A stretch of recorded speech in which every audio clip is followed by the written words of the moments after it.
Hello, guys. Hello. Hello, doctor. How are Hello, you doing sir. all? Good. Okay.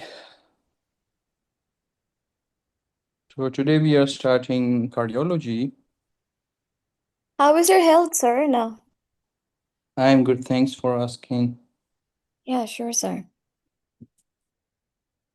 Thank you. So can you guys see my screen? Yes, sir. Yes, Yes. sir. Yes. So I think we should start, right? Sir, I hope you're doing well. I had a few questions. Mm-hmm. We've been asking on the group regarding a few videos that haven't been uploaded yet, Uh-huh. and nobody responded regarding those. I mean, it has been almost a week now. I've been asking for GI Day 7, and pulmonology videos are not uploaded Yeah, the properly. It's not properly labeled either, and nobody is responding. And we don't know yeah, who's responsible for that. the thing is that most of the videos are in order of the schedule we have given you, not in order of the classes we have taken.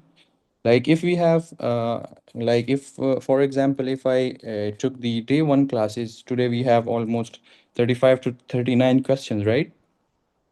So if I cover it in 2 days, right, So I will label them as day one, because in schedule we have, in day one we have 39 or 35 questions. Okay. So Sir, if I you get guys, that, but GI Day 7 is just not there. I watched all the videos, that's just not there.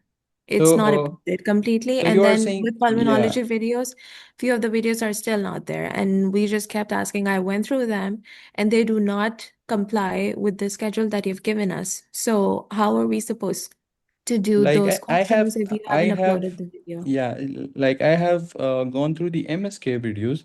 So the thing is that happened over there is, you will see that day 3 or day 4 is missing, but actually the videos are complete because the labeling are according to the schedule. Okay. So that's the one thing. And other thing is, our YouTube channel was, due to some issues, have been terminated, and we have made another, and you know that, right?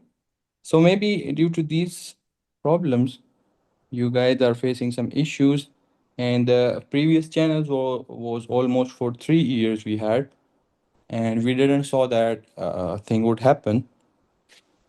But unfortunately, we had that problem, and we will try to figure out as much as possible. Okay. And sir, Okay. I have one more thing. And Mm-hmm. about the classes, so we lost a lot of time, and I'm really thankful that you're doing well. But Mm-hmm. is the class going to be regular from now on? Yeah, we will try our best, and we will cover our Uword within 90 days or 100 days. Okay. The thing is Now, 100 that we days doesn't actually, really work for us since the, we yeah, the have thing. booked our exams and now we want for Mhm. at least the high Exactly. yield systems to be covered first. We Yeah. want that you cover CVS, that you cover neuro, that you cover high Mhm. yield But subjects we are first. almost We we don't are want the almost low done yield with. subjects to be covered now I first. Hi, think we, Dr. yeah. Hisham. Can So I have a suggestion? Can we have the discussion at the end of the class?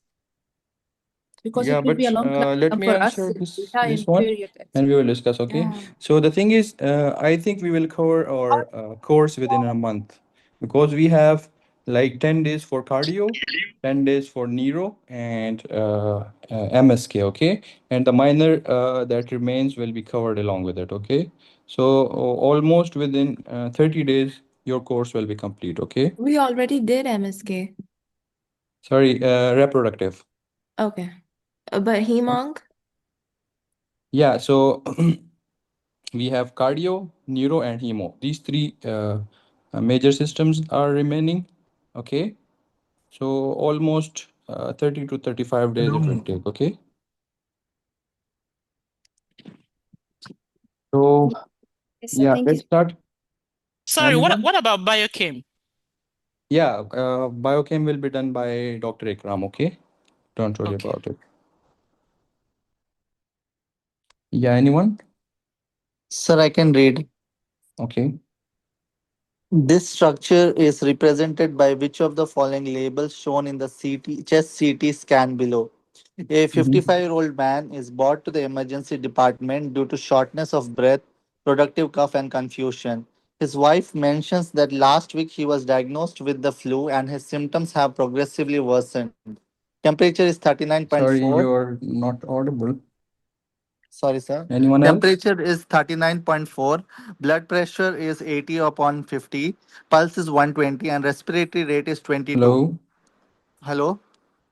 Sir, can you hear me? Hello? I can Yes, go if he's not we can hear audible. Hello? you very clear. Yeah, we can hear Yeah. you. We I Okay. can think hear we you, can Dr. hear him, Hisham. but the teacher is having difficulty. I think that's why he cannot hear him. Sorry, I Okay. didn't hear him. Yeah, I think he Yeah. cannot hear Okay, Sorry. him. I'll start over again. It's Okay. okay. It's fine. Sorry. Okay, a 55-year-old man is brought to the emergency department due to shortness of breath, productive cough, and confusion. His wife mentions that last week he was diagnosed with the flu and his symptoms have progressively worsened. Temperature is 39.4, blood pressure is 80 upon 50, pulse is 120, and respiratory rate is 22. Pulse oximetry shows 86% on room air. On physical examination, the patient is obtunded and is in respiratory distress. He is intubated, given a 2-liter bolus of normal saline, and started on broad spectrum antibiotics after blood cultures are obtained. A central line is passed to access a structure embryologically derived from the common cardinal veins. This structure is represented by which of the following labels shown in the chest CT scan below? So, So what do you think we have? it's superior vena cava, sir. Yeah, so let's discuss it. So, either from CT or just directly you can answer it. We have 55-year-old man with the shortness of breath, productive cough, confusion. The important thing in anatomy is they will give you a long stem, but the last two lines will work it out. Okay. So shortness of breath, productive cough, shortness of breath, productive cough, confusion. His wife mentioned that last week he was diagnosed with flu, symptom progressively worsened. Temperature is elevated, blood pressure is very low, pulse is 120, respiratory rate is 22. Pulse oximetry shows 86%. On physical examination, the patient is obtunded and in respiratory distress. He is intubated, given a bolus fluid of 2 liters of normal saline, and started on broad spectrum antibiotic and blood cultures are obtained. So they have given you a very long stem till here. But the important thing they are asking about is central line is placed in a structure embryologically derived from common cardinal veins. So what are the derivatives of the common cardinal vein? IBC. Sinus. Mhm. So common cardinal vein derived in cardiology we have superior vena Sinus. cava, right? Yes, sir. Superior, inferior. Superior vena cava. Yeah, and over here in a structure is represented by which of the following label shown in a chest CT scan below. So which of the following is superior vena cava? A, B, C, D, or E? A, sir. I think it's E. E is So answer descending is aorta. Descending aorta. E is descending aorta. I So say A. answer is A. so this is A, right? What about B? Ascending aorta. Yeah, and C, Pulmonary trunk. Pulmonary artery. D, sorry, E, Descending aorta. right? And D, Esophagus. Esophagus. Esophagus. esophagus, Esophagus. right? So let's discuss briefly the embryology, okay, the common derivative structures, okay? And sir, what's the exact diagnosis? Like, what has happened to the patient? Yeah, the problem is in anatomy, if we are going into discussion of the diagnosis, so it will take 2 or 3 days to cover only anatomy, okay? Okay. All right. So the stem we will have is we will have a very long stem, and the point they will be asking will be very short. Okay. So we rather be going into detail of the diagnosis. We should focus on the question. Okay.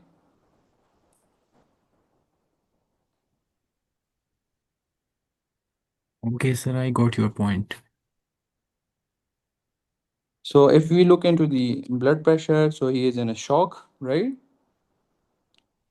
Maybe Yes, due to sir. sepsis, like Sepsis, yes. yeah, Yes. and he has like obtunded and respiratory failure. So maybe septic shock due to secondary infections. Okay. Exactly. So let's discuss the embryology a little bit. Okay. So it will help you in other questions as well. Okay. Okay. So I will discuss it from the first stage. So it will be easy for you guys to revise. Okay. Sure.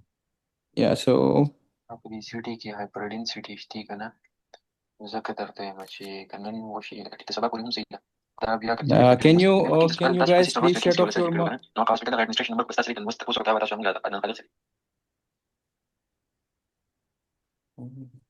Okay. So what are the so we will be going in order, okay? So the first thing is truncus arteriosus, okay? Yeah, coming. So what are the derivatives of truncus arteriosus? Okay, where you going? Ascending aorta and pulmonary trunk. Okay. So you know the image like this, okay? So the first thing is truncus arteriosus, right? Then we have bulbus cordus, right? Yes, sir. So first thing we have known the derivatives from truncus arteriosus. What about bulbus cordus? Left and right ventricles. Smooth part of left and right ventricles, okay? So I have remembered that from bulb, so which is kind of smooth, okay? So it's not a good mnemonic, but it will work over here, okay? So bulbus cordus, smooth part, okay? So we are looking for ventricles, okay? Aorta has been done, pulmonary trunk has been done. Now we have ventricles, okay? What about the trabeculated portion of the ventricles? So they are derived from primitive ventricles, right? So primitive ventricles will develop into trabeculated portions of left and right ventricle. Okay.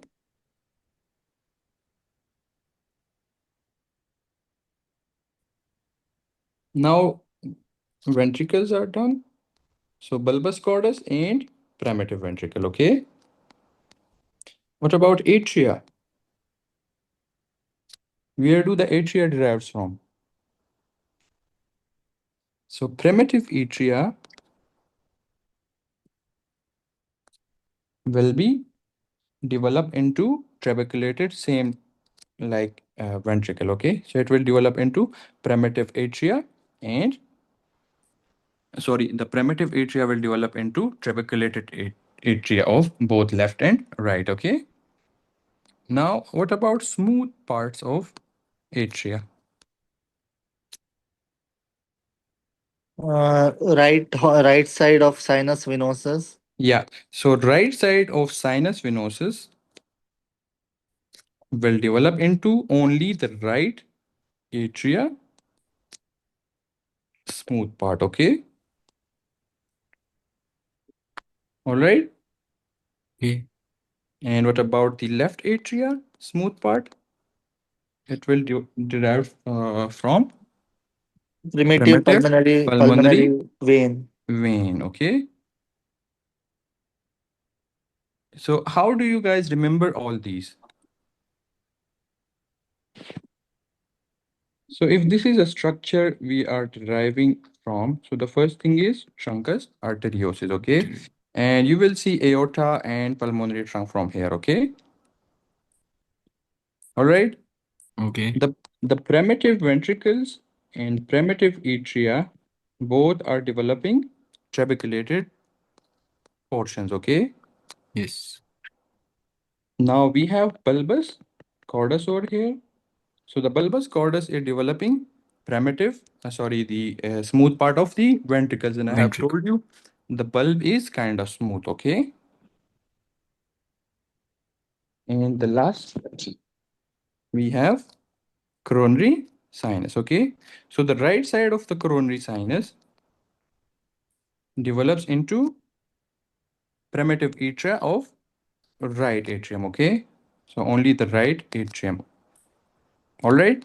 So if you look into, if this is a heart section, okay? So the coronary sinus develops the right part of the right side of the atria, okay, right atria. And what about the left? So how you will remember it? So it is connected to pulmonary veins, okay. All right. So Yes. the mnemonics are not that good, but we will try to somehow remember it, okay. So the primitive pulmonary veins will develop the left part, okay. So right coronary sinus, right atria, okay. All right. Yes. Yes, sir. So the right and the left horn of the coronary sinus will develop. Coronary Sorry, sinus. sorry. I am talking is a coronary sinus, but actually it is coronary sinus venosus. Okay. Sorry about that. Sinus venosus. Okay. Yes, sir. All right. And the left part will left sinus venosus will develop into left. Sorry, the coronary sinus. Okay. So what is left? What else we will have in the derivatives is Can you please repeat the smooth parts? yeah. Like that. So I will summarize it. Okay. Don't worry. So the first thing we have discussed is truncus arteriosus. Okay. So it is like the first parts. Okay. This one. All right. Yes. So from here you can see the pulmonary trunk and the aorta. Okay. Aorta. So the first thing is truncus arteriosus. Okay. All right. The second thing is primitive ventricles and primitive atria. Atria. So they are deriving the trabeculated portions of ventricles and atria. Okay. Now we are looking for the smooth part of the ventricle. So the smooth part is derived by bulbous Cordis. cordus. Okay. Now what about the smooth part of the atrias? So right sinus venosus. So right sinus venosus will form the Right right atria. atrial smooth part. Okay. What about the left atria? So the left atria is derived from Left sinus primitive veins. pulmonary veins. Okay. And I have told you if this is the heart section, so you know this, we have pulmonary vessels over here on the left side. Okay. All right. And what about endocardial cushions? What they derive? So the walls and membranes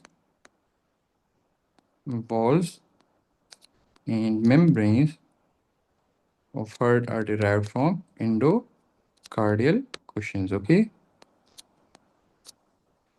Now we have left the superior and inferior vena cava. Okay. So the high yield point for superior vena cava is common cardinal Cardinal vein. veins. Okay. We also have a right cardinal vein. Okay. And the inferior vena cava is derived from posterior cardinal veins. All right. Subcardinal and supracardinal veins. Okay. So I think we have somehow memorized the derivatives, right? Can anyone tell me truncus arteriosus? The first one? Ascending aorta and pulmonary trunk. Yeah. And then we have bulbous cordus. So, Smooth part, left and right ventricle. yeah. And then we have primitive ventricle. Trabeculated Trabeculated ventricle. part of the Trabeculated right left Left and right ventricle. ventricles. And primitive atria. Uh, Trabeculated part. Trabeculated part, left and right atria. Okay. And endocardial cushions. Valves. Walls of Valves and membranous membranes. part of Yeah, the and superior vena septum. cava. Valves. Common Common cardinal cardinal vein. vein. Common And cardinal Cardinal. veins. inferior vena cava. Posterior cardinal Posterior vein. Posterior cardinal, cardial vein. subcardinal, and Subcardinal. Superior supracardinal. Cardinal. cardinal Supracardinal. vein. Cardinal. Okay, so this is ascending aorta. This is descending aorta. This is esophagus. And C is, Pulmonary trunk. Pulmonary trunk. yeah, pulmonary trunk. And A is Uh, Superior vena cava. Superior vena superior. cava. Inferior hour. All right, so we have option. A. Sorry. Option A. Superior vena cava. Okay, so we have option A. All right. Sir, while looking this picture, so which structure should be identified first? Like, is there any Yeah, landmark? So I it's am like a going to random discuss discussion. the yeah I am going to discuss in coming question the sections of the heart. Yeah, Okay, please. don't worry. Okay, so we will discuss it. So anyone else? Can I go? Yeah, Which of please. the following coronary arteries is most likely occluded in this patient? A 54-year-old man comes to the office due to episodic burning substernal chest pain. His pain increases with activity and improves with the rest. The patient has a history of hypertension and hyperlipidemia. He has smoked a pack of cigarettes daily for the past 30 years. His blood pressure is 140 over 85, pulse is 76, cardiac auscultation revealed as 4 heart sound. Lung and abdominal examination are unremarkable, and ECG at rest show left ventricular hypertrophy. Myocardial perfusion scan reveal inducible ischemia of inferior surface of the heart. Which of the following coronary arteries is most likely occluded in this patient? So I think these questions are simple. You It's just have the to know the blood supply of heart, coronary yes. circulation. Okay. So what do you think we have? It's the is D. it Right coronary right artery. coronary Right artery coronary. supplying the inferior surface Option of the heart. D. It will be leading to inferior wall infarction, I guess. Okay, so we have what do we have? A myocardial perfusion scan induce ischemia of inferior surface of the Inferior heart, right? surface of the heart. So it's right So coronary artery, inferior surface is supplied by, Right coronary right artery. coronary artery, Posterior descending artery. right coronary yeah, artery. PDA, right? So what about dominant circulation? Which one is more Right is common? usually dominant circulation, RCA. Yeah, 80%, right Right is but is dominant. 8% is 85 or 80% Mhm. common, okay? Right coronary artery. So the inferior surface is supplied by right coronary artery. So I think we should discuss the circulation a little bit, and we will be able to cover all the questions. Okay. Yes, sir. Yes, sir. Okay. So there is someone talking in the background. Would you please check the microphone of the people? Because today I think there is a free link and a lot of people, the mics are on. It's kind of disturbance in yeah, the class. yeah, guys, Thank you. please turn off your mics. Okay. So let me ask the coordinator to look into this. Give me a second. Okay. Yes, sir. That'll be very helpful. Yeah, thank you. So I'm texting him.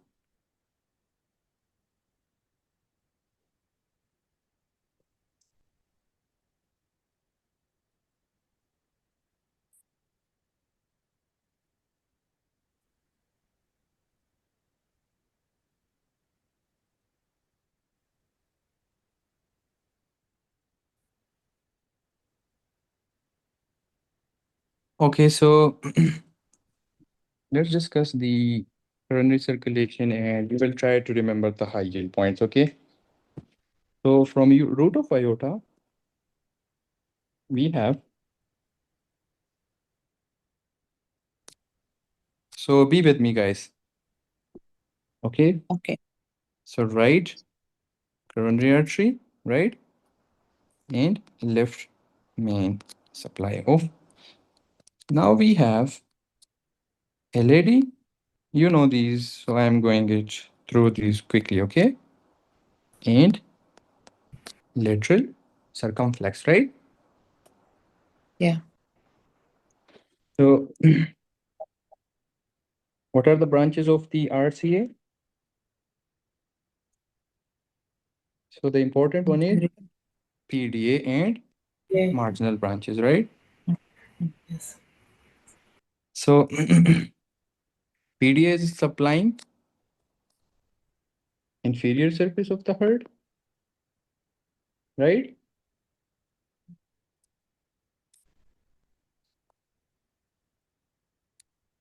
And tell me, guys,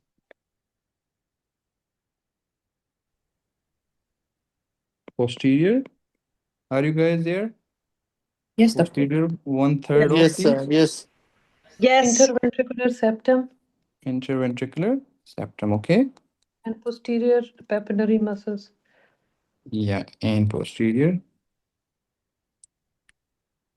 posteromedial papillary muscles, okay? All right. LAD, so it is mostly supplying interior surface, right? Right? Yes. Anterior Yes. two-third, anterior two-third of the interventricular Ventricular septum. Sep septum, right? And anterolateral Papillary papillary muscle. Papillary. muscles, okay? Lateral circumflex, so supplying the lateral wall, right? As well as the some Posterior. part of the posterior wall, okay? Postero superior wall, okay? Yes. So what about the dual supply of the anterolateral wall? Anyone knows?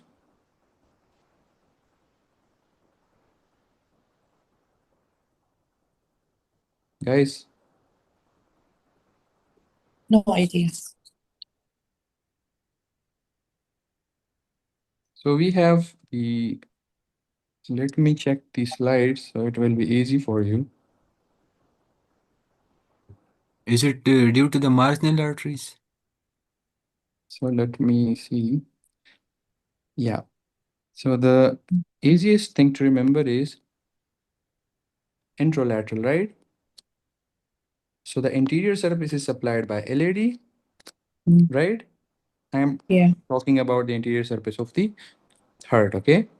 So Yes, remember, sir. LAD is supplying anterolateral papillary muscles, okay? And Yeah. also the muscles, we call it anterolateral, right?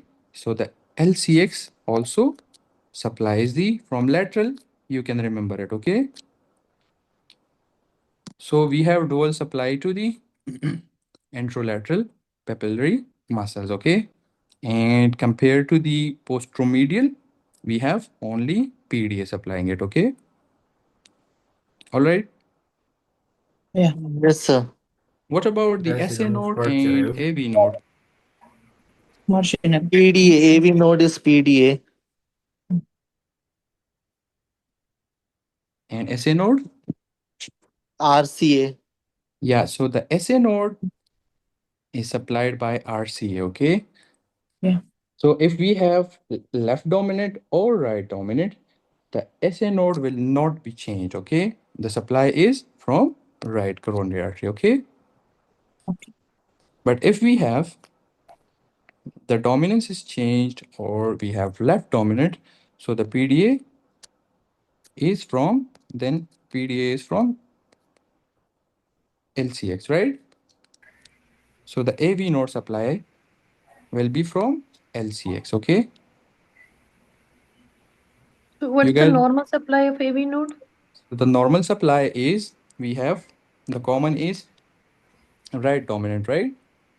Okay. So generally we are saying the SA node and AV node both are supplied by RCA, okay? So this is the general concept.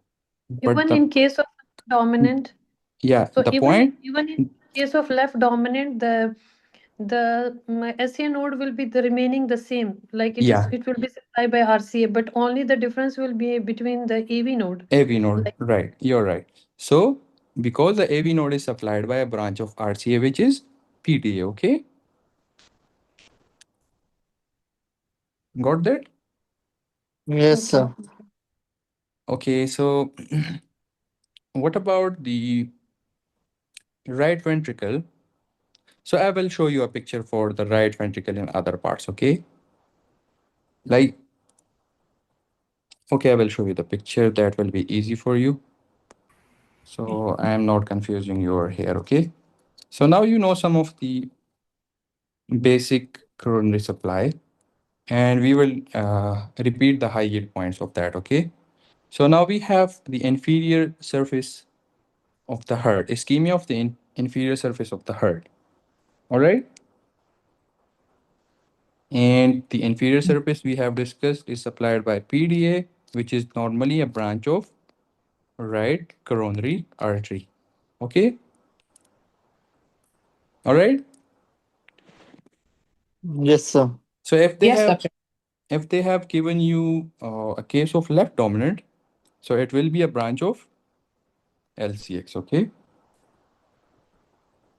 All right? Yes. Yes, So, doctor. Mm. so the inferior surface supply is changed and as well is AV node, okay? So most of the students know the PDA and some of the students forget about the AV node supply. So this is a bit of a point. Yeah, so anything else in the question?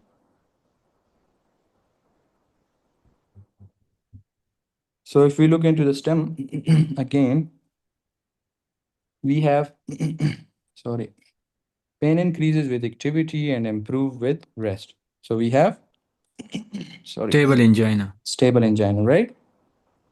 And the patient has a history of hypertension, hyperlipidemia, and cigarettes smoking. Hypertension, hyperlipidemia, and cigarette smoking, okay? So all these are the risk factors for coronary, Myocardial. Yes. yeah, coronary heart CLE. diseases, okay? Atherosclerosis leading to. So we have patient is hypertensive, cardiac auscultation reveals S4 sounds. So we will discuss these sounds, murmurs, all these things in the pathology, pathophysiology sections. Okay, so the S4 her sound is usually due to, in our stem, we have ventricular hypertrophy, right? So the atria is pumping blood into stiff ventricle, okay, which is causing the S4 heart sound, right? Yes, sir. So the correct option we have is option option D, right? Option D. Option D. D. Right coronary artery. Okay. So yeah, this is the interior view. You can see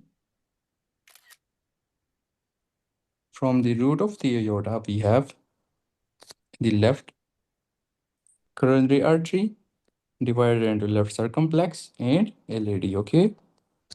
Right?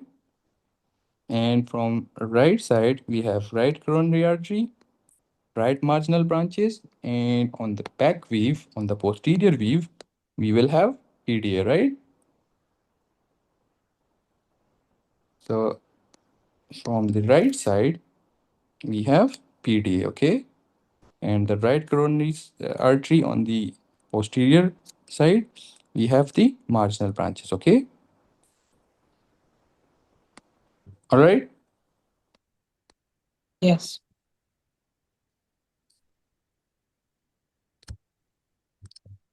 So anyone? Start from the last line. The mediastinal contour obscured by the lung consolidation on this patient chest X-ray is primarily formed by which of the following structures? So the mediastinal control obscured by lung consolidation is, so we have given the markings, okay? Okay. These, right? They are asking about what is the which is the following. So we have marked a location which is obscured by lung consolidation, and they're asking about the structures given in options, right? Yeah. Yes. So now you can go through the question. Okay. 62-year-old man comes to the emergency department due to fever, productive cough, and dyspnea for the past several days. His symptoms are becoming progressively worse. The patient has underlying mild chronic obstructive pulmonary disease and has smoked a pack of cigarettes daily for the last 40 years. On examination, temperature 38.3, pulse is 110, and respiration 24 per minute. Auscultation of the right lung reveals bronchial breath sounds and crackles. Laboratory evaluation shows leukocytosis. Chest X-ray as shown below. Right? This is pneumonia. Yeah. So we have which sided pneumonia? I think right Right Right sided. side Right. pneumonia. Yeah. right side, right? So we Yes. have a case of a patient of pneumonia, and the question is, I have told you in anatomy they will give you a long stem, and just in two Yeah. lines you can have your answer. Okay. So what do you think we are seeing here? This area RA, is right the atrium. right. Yeah. Yeah. Okay. So this is the normal heart, right? Yeah. So this is the left side, right? And Yes. this is the right side. So this is left ventricle, right? Yes. So the inferior border, I think, is 2/3 is formed by left ventricle, right? Exactly. Yeah, Yeah. so 2/3. So if I'm wrong, well, the thing is a bit dry, we forget it. So the right ventricle is forming 1/3 of the inferior surface, and we have discussed it is supplied by PDA, okay? And this is right atria, right? Yes. Yes. You can't see the left atria, it is Posterior. posterior, Posterior. right? Posterior. Yeah. Posteriorly located. So we will see left atria, okay? It is posterior most, okay? The right ventricle is anterior most, right? Anterior. Yeah. Okay, so what does this part signifies? It is aortic. Knuckle. Yeah. Our aortic arch. Yeah, so this is aortic knob or aortic knuckle. Okay, and these are the markings of the pulmonary artery, right? Yes. And from here we will have inferior vena Inferior cava, vena right? cava. And Yes. from here we will have SCA. superior. SVC. SVC. Okay, so let's discuss the sections of the heart. Okay, so this is the AP weave, right? Antero posterior weave, right? Yes, sir. So we'll see a bit of a sections, and yeah. So I think the boot camp have given you the anatomy and embryology in good detail. Okay, Yes. so I will do it from there. Okay.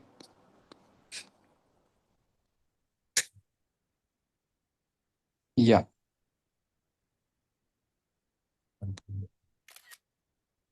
So now you guys can appreciate the structures. Okay. So there's already marking. So we have left ventricle, right? Right ventricle. Okay. Yes. Right atria, superior vena cava. From here we will have inferior vena cava, aorta, and pulmonary artery. Okay. Now look over here. You will see the left atria in the lateral view, right? The posterior Yes. most, right? Clear? Yes, doctor. So the right ventricle is anterior most, right? Inferior. Mm. And the left atria is posterior. Yes. All right. So let's see the CT sections. Okay. So what do you think this one is? This the right or the left? Yeah, Depends. so which It's one a is it? ventricle, but yeah, It's a it right depends. right It's the ventricle. right R- ventricle. Yeah, right ventricle, yes. Right This one. ventricle. Yeah, it's more This is towards the interior more one. anterior, right? Yes. Okay. Ah, yes. Right Yeah. ventricle. This is More Vent. anterior. Right Hmm. atrium. Right Right. atrium. right. This Right is Yeah. atrium. left ventricle, Left Left vent. ventricle. and this Left is ventricle. Left Atrium is the atrium. Left left atrium. atrium, the most right. posterior. Hmm. So if you are confused about left or right ventricle, so you can see the thick wall around the Hmm. Left Yes. left ventricle. ventricle, okay? Hmm. Yes. And this one is Descending aorta. Esophagus. descending aorta, right? Ah. And over here we will have esophagus, which is not Esophagus. clearly Esophagus. visible, okay? Okay. Okay.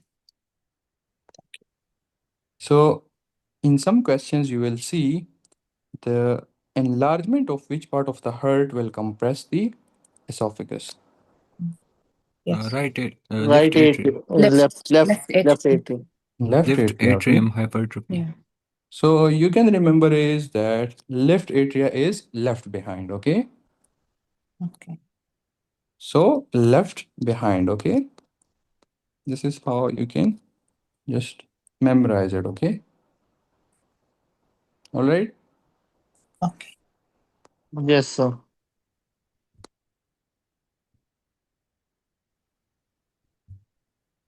Now if you look over here,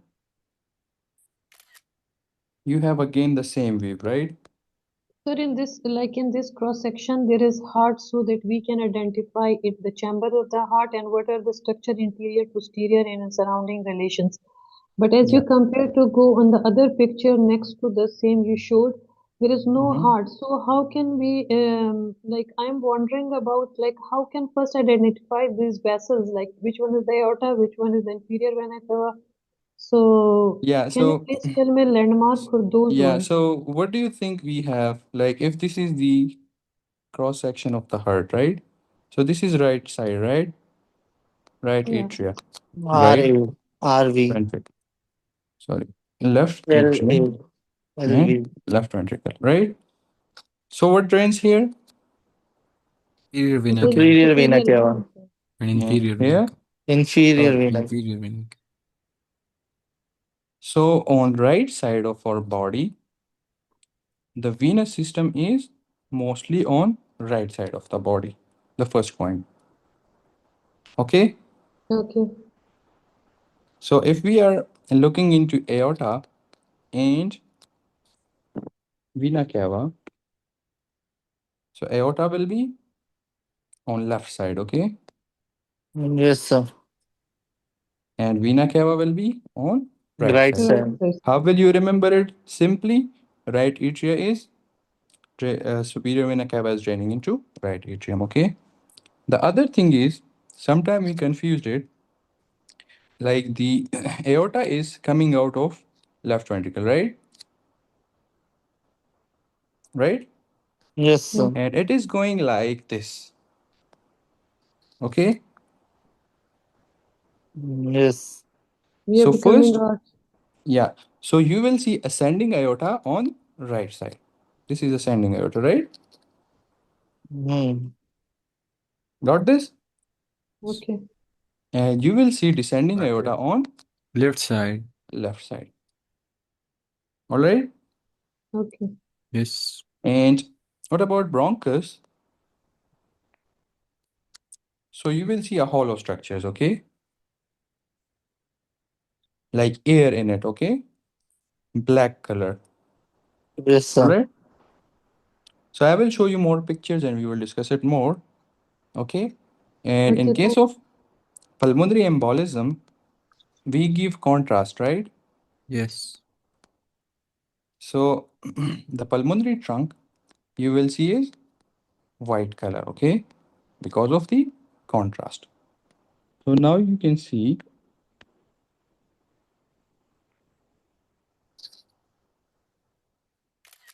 yeah. Now you can see what this structure is?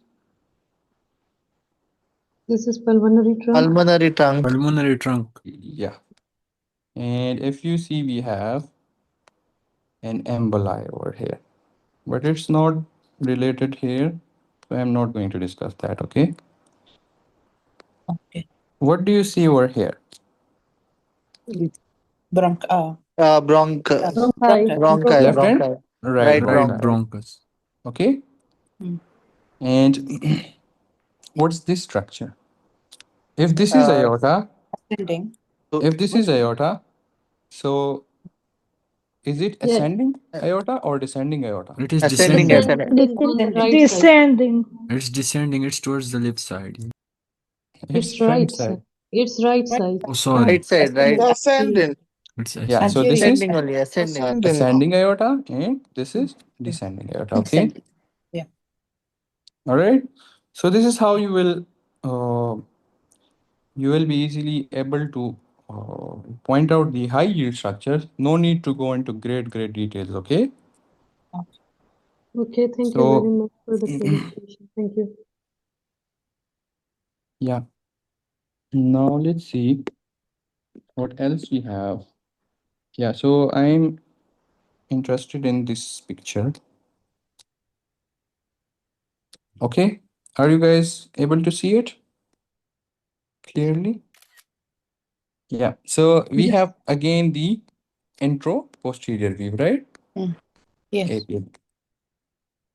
Now, if you look over here, they have given you the first rib, second rib, third rib, fourth, fifth, and sixth, right? So they are now relating these structures into intercostal spaces, okay? All right.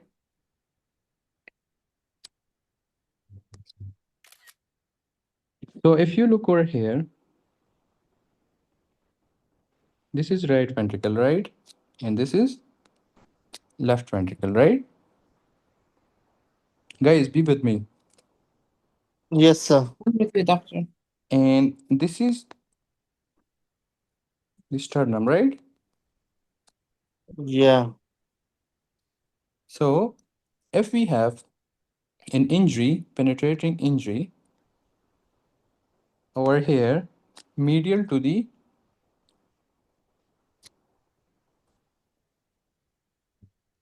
tell me what I have drawn.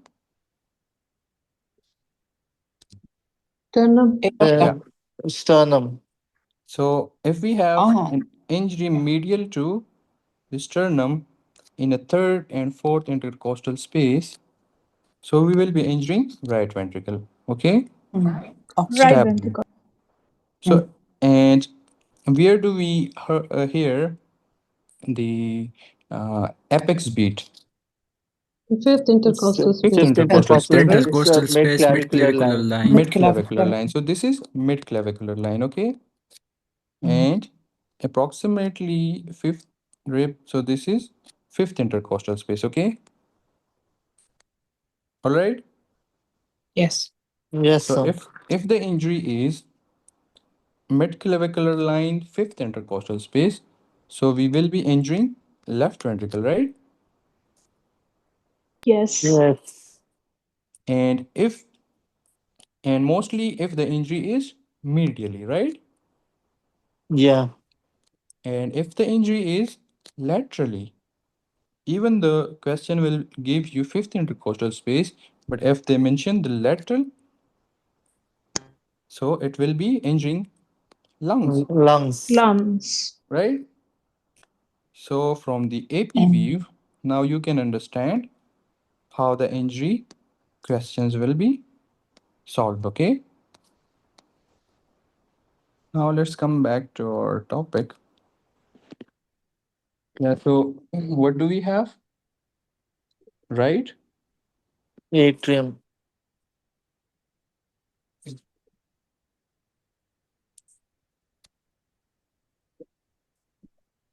Yeah.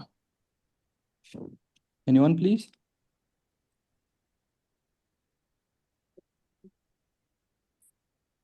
Right atrium. Yeah, so next question, anyone? Which of the Which of, following Mm-hmm. Anyone new, please? which of the following chambers is closest to the probe? A Mhm. 52-year-old man is brought to the emergency department for evaluation of fever, chills, and malaise. Cardiopulmonary examination reveals a new holosystolic heart murmur that radiates towards the axilla. Blood Mhm. cultures are obtained and the patient undergoes transesophageal echocardiography.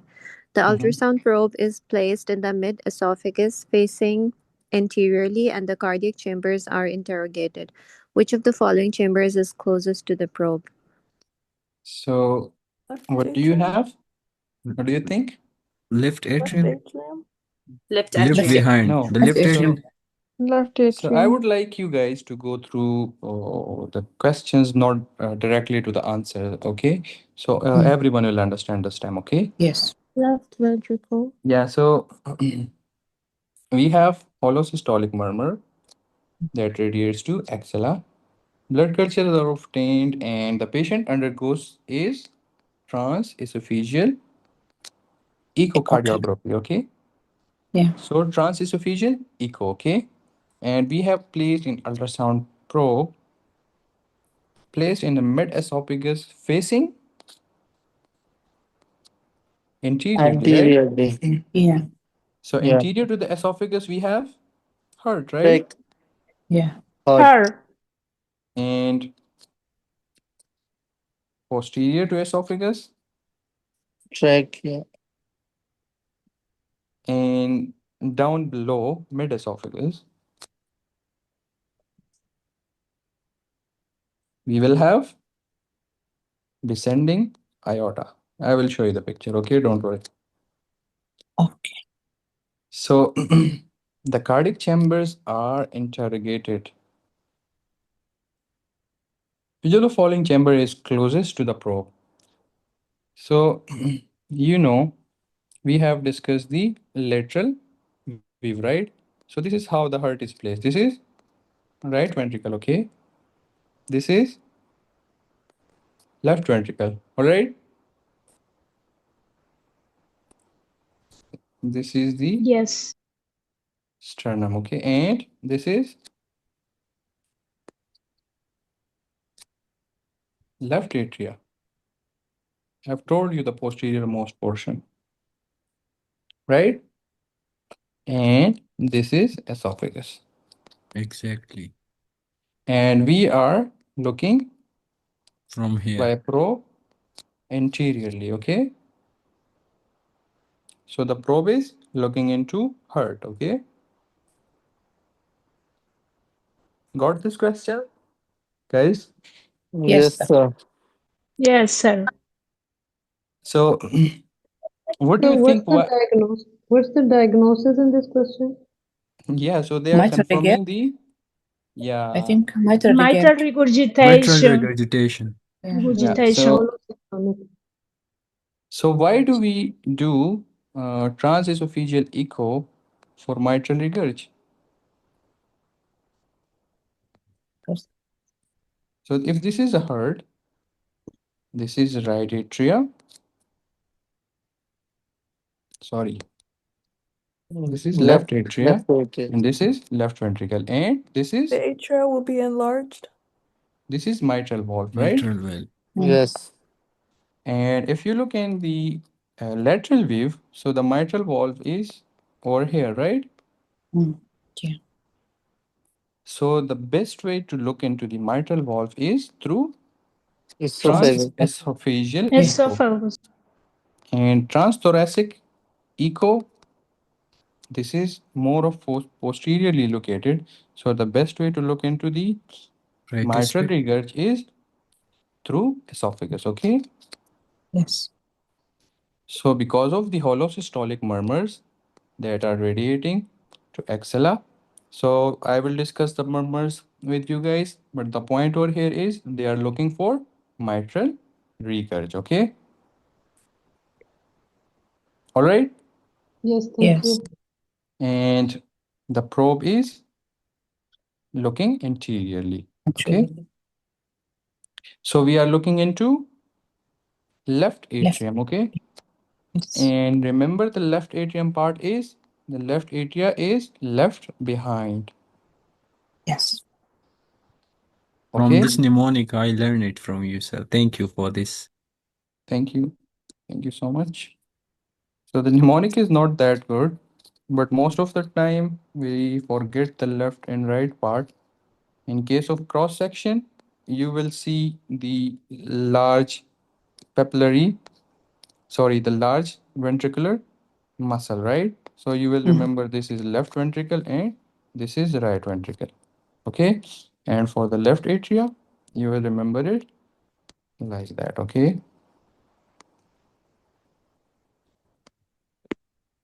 left atrium. Now, if you look into this picture,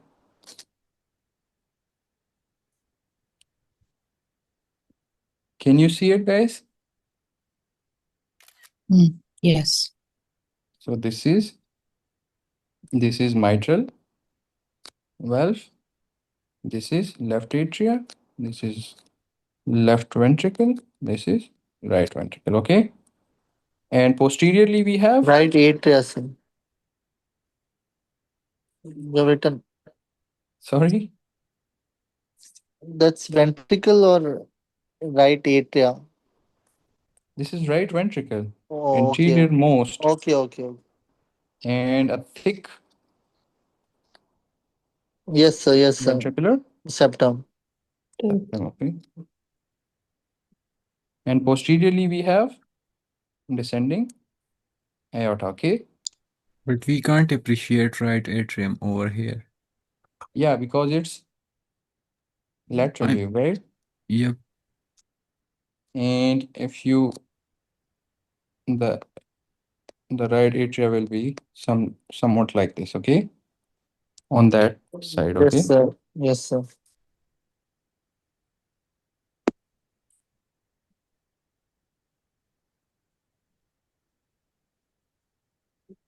yeah, anyone?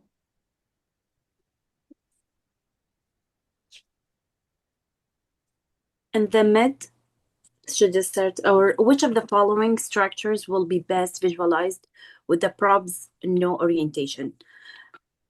A 52-year-old man is brought to the emergency department for evaluation of fever, chills, and malaise. Cardiopulmonary examination reveals a no hollow systolic heart murmur that radiates towards the axilla. Blood cultures are oriented, and the patient undergoes transesophageal echocardiography. The ultrasound probes is placed in the mid-esophagus, facing anteriorly, and the cardiac chambers are interrogated. In the same mid-esophageal position, the probe is rotated so that it now faces posteriorly. Which of the following structures will be best visualized with the probes in no orientation? It's the So same Posteriorly stem. again, the descending same aorta. stem, Descending aorta Yes. towards Descending the left aorta. side. and the probe is now looking Posteriorly. posteriorly. Okay, so we have Descending descending aorta. Descending aorta. aorta. Okay, and if you look into the picture over here, now you can appreciate the esophagus more clearly. All right. Yeah, anterior to the descending aorta. Yeah.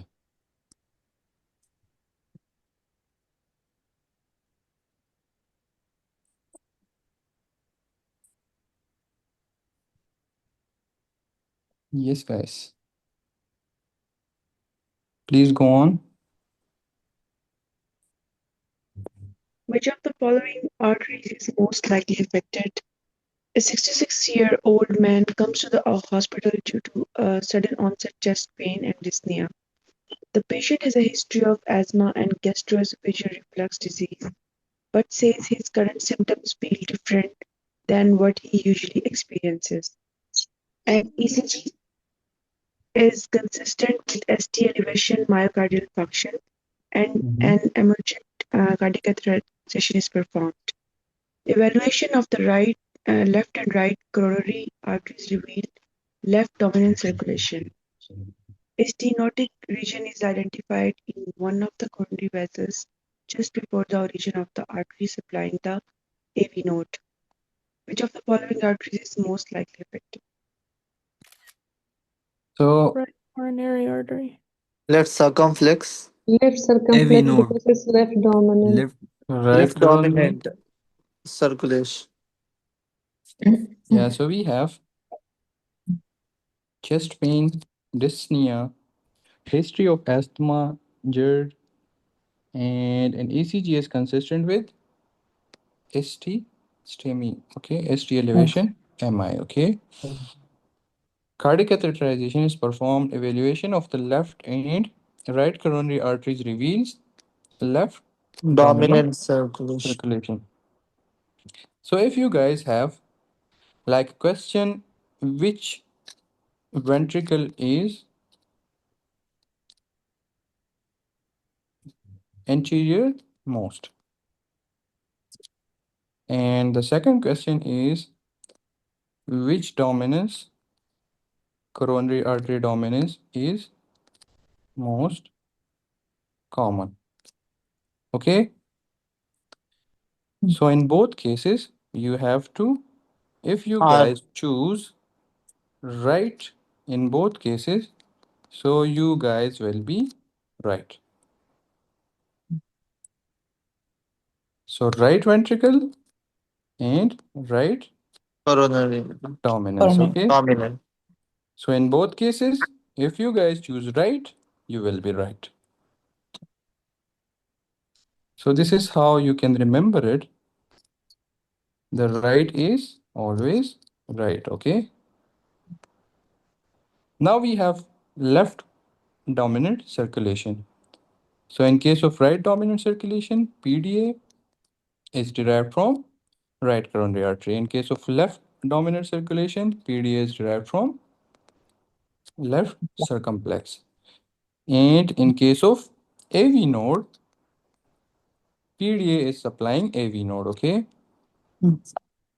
And SA node is supplied in both cases by right coronary artery, okay? Yes, sir. So what do you think your option is? B. B. Left circumflex. B is left circumflex artery. All right.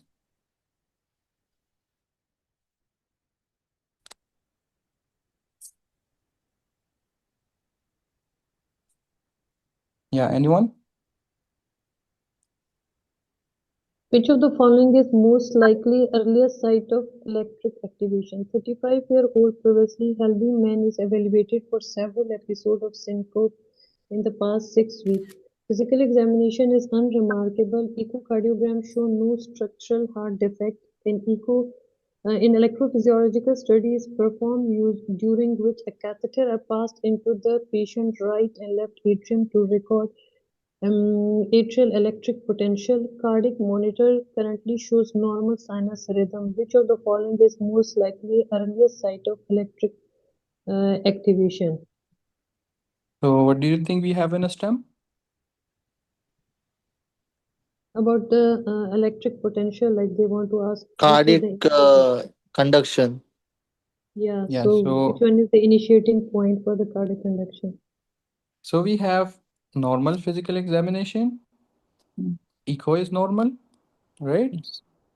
Electrophysiological study is performed, okay? And they are asking about which of the following is most likely earliest site of electrical activation. So what are they talking about?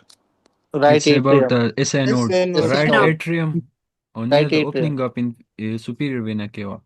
Yeah, Yes. so they are saying what's the location of SA SA node, node. right? Yes, no. Yeah. And the earliest site of electrical activation also means pacemaker of the heart is Heart. SA Yes, node, okay? yes. Yeah. And where does the SA node located? Right Right atrium. atrium. Right atrium near Right superior vena cava. Superior vena cava. in the Right right atrium. atrium. All right. Right atrium near The opening of the the SVC. The opening opening of of the pulmonary vein. No, no. SVC. It's The opening of it's the near superior vena superior cava, vena okay? cava. Superior vena cava. So it's a very easy question. Yeah. You can see it This is where the SA node is located, okay? What about the location of the AV node? It's also in the right atrium, but it's little like So near it's to the more of the septum. Near the tricuspid valve. Near the Tricuspid valve. tricuspid valve. yeah, but don't confuse this. Like if this is the right atrium, okay? So here the SA node is located, okay? This Yes. is superior vena cava. This is inferior vena cava, okay? And this is the tricuspid valve, okay? All right. So the SA node, sorry, the AV node is more over here, okay? And most of the time, when they give you the location, and if you look into the stem, they will be talking about precise location of this part, and it will not be correct, okay? Okay. All right. So it is Yes. more in the septal region of the both atria, okay? Near to, Tricuspid. yeah, cusp of Cusp valve, of okay? tricuspid valve. All right. So don't remember this point. They will tell you near the cusp of tricuspid valve along with the inferior vena cava, so it's not correct, okay? And if they tell you in the myocardium of the septum, intraatrial septum near the tricuspid valve, it will be correct, okay? All right. Yes, sir. Okay. And what another thing about the blood supply, we have discussed the SA node, okay? RCA, right? And this is PTA, okay? All right. And we have discussed below down here, the septum is supplied by LAD. LAD, okay? So the Purkinje fibers, bundle of His, etc. will be supplied by LAD. LAD, okay? And if they have given you the lateral wall, so it can be LCX, okay? LCX. But the point is, in case of like bundle branch block, okay? So they can ask you about the blood supply, okay? Okay.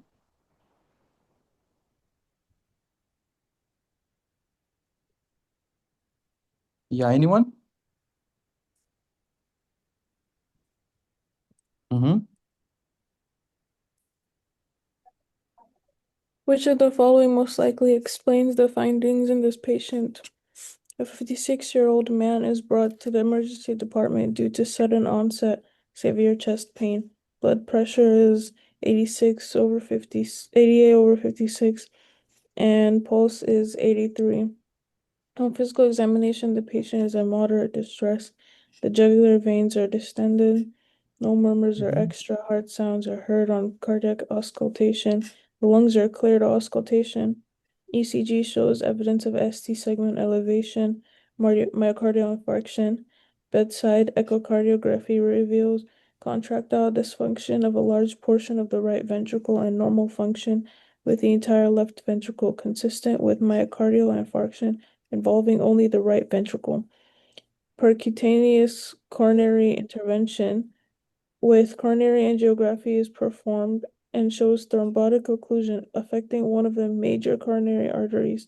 No other significant atherosclerotic lesions are identified. Which of the following most likely explains the findings in this patient?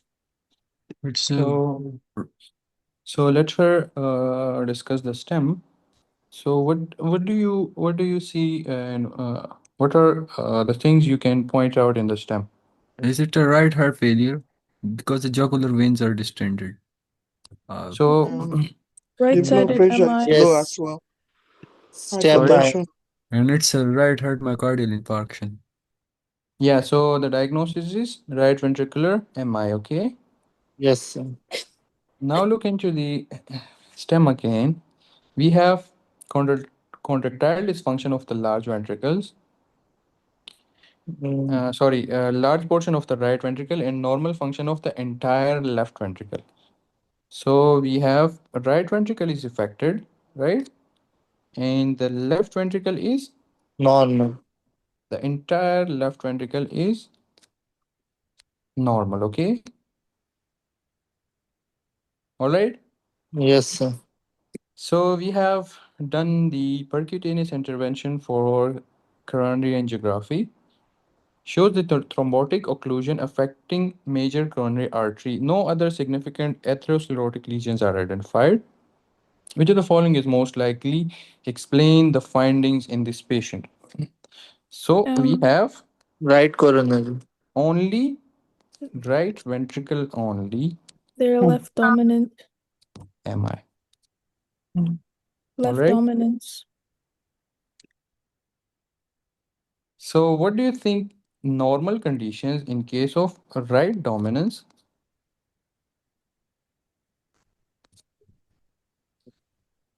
SA node will be affected, so the pulse will be low, not normal, if it was occluded. Yeah, and they are more emphasizing on the normal functions of the entire left ventricle, right? Mm. Okay. So what about Shock. the posterior 1/3 of interventricular septum? Septum. The thing is, they are talking about the AV node. ventricles are normal, okay? All right. So Yes, sir. the right ventricle is affected, but PDA is normal. Normal. Normal. Got this point? Yeah. Yes, sir. So in case of normal right dominance, if the right coronary artery is affected, so you will see the right ventricle infarction as well as some part of the left ventricle will also be affected, right? Because the posterior 1/3 of the interventricular septum is supplied by right P. coronary artery, Right. and Right. the anterior 2/3 is supplied by LAD, right? Yeah. Yes, sir. So Yes. Yes, only sir. yeah, only in case of left dominance, if the coronary artery is blocked, we will see the right ventricle infarction only. The PDA is from left circumflex, okay?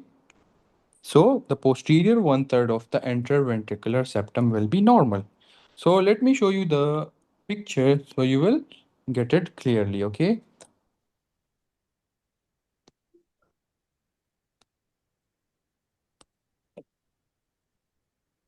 Sorry. Look over here. This part, posterior 1/3 of the septum, right? Interventricular septum. Inferior portion of the heart, okay? All right. And some part of the lateral wall is supplied by PDA, right? All right. Yes. Yes, sir. And also some of the right ventricle is supplied by PDA as well as right marginal branches are supplying the right ventricle. So this is the normal right dominant circulation. All right. Got this? Now, if we Yes. look into the left dominant circulation, the septum, posterior 1/3, inferior portion that is supplied by PDA are normal. So, what does this mean? It means the lateral circumflex, or sorry, the PDA is derived from lateral circumflex. Left. Left. Left dominant. Got this point? Yes. So, as Yes. you see in a stem, the only MI of right ventricle, so it will be left dominant, okay? Yes, sir. Left dominant, right coronary. Yeah, so got this question? Like whenever in the stim we see solely right ventricular infarction, Yeah, we will go for left dominancy. left dominant, right? Got this? So it's mean the people who have this left Yes. dominant circulation, they're Yeah. at more MI. Is Sorry? this Yeah, is this making a difference? Like the Yeah. 85% is right dominant, but this 8 to 10% is left dominant. So, Yeah. So in uh, case of, yeah, you're right. So in case of left dominant, if we have RCA blockage, only the right ventricle will be affected. Okay. All right. okay.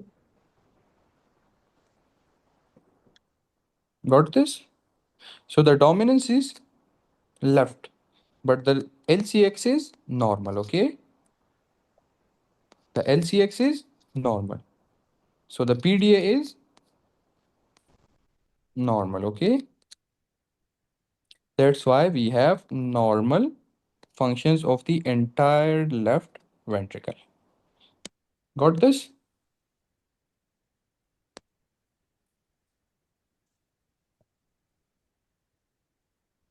Yeah, anyone?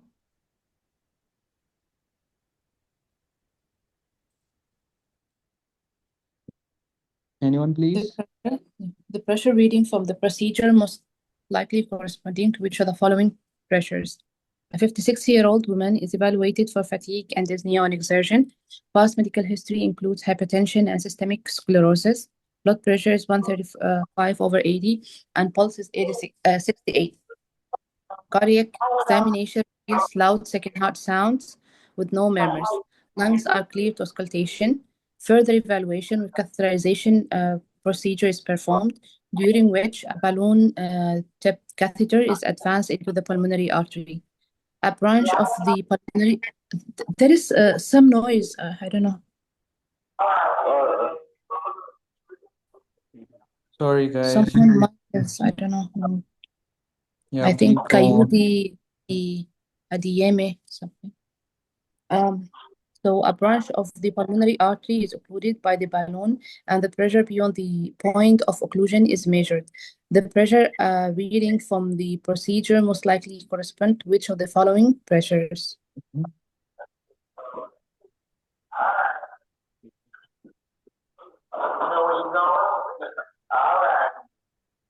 Give me a second. I'm going to mute him.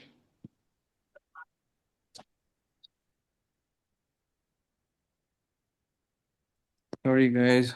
All right. So, what do you think we have?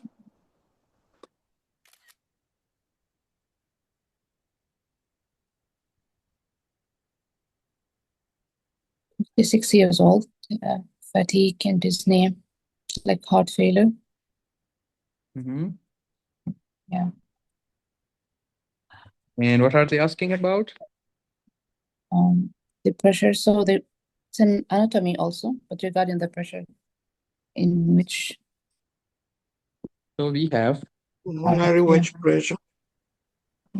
So the pressure reading from the procedure, the pressure reading from the procedure most likely correspond to which of the following pressures, and which type of pressures are they talking about? So a branch of Pulmonary wedge pressure. artery Yeah. Or is the left occluded by atrial pressure. balloon. Yeah. So they are talking about pulmonary capillary wedge pressure, right? Pressure. Yeah, right. We call it Swan Ganz Catheter catheterization. Swans Yeah. catheter. Swan Ganz catheterization. Okay. We also call it pulmonary artery catheterization. Okay. So cardiac examination reveals second heart sound with no murmurs, lungs are clear. Further evaluation with catheterization procedure is performed, during which a balloon tip catheter is advanced on pulmonary artery. So what do you think? How is the procedure performed?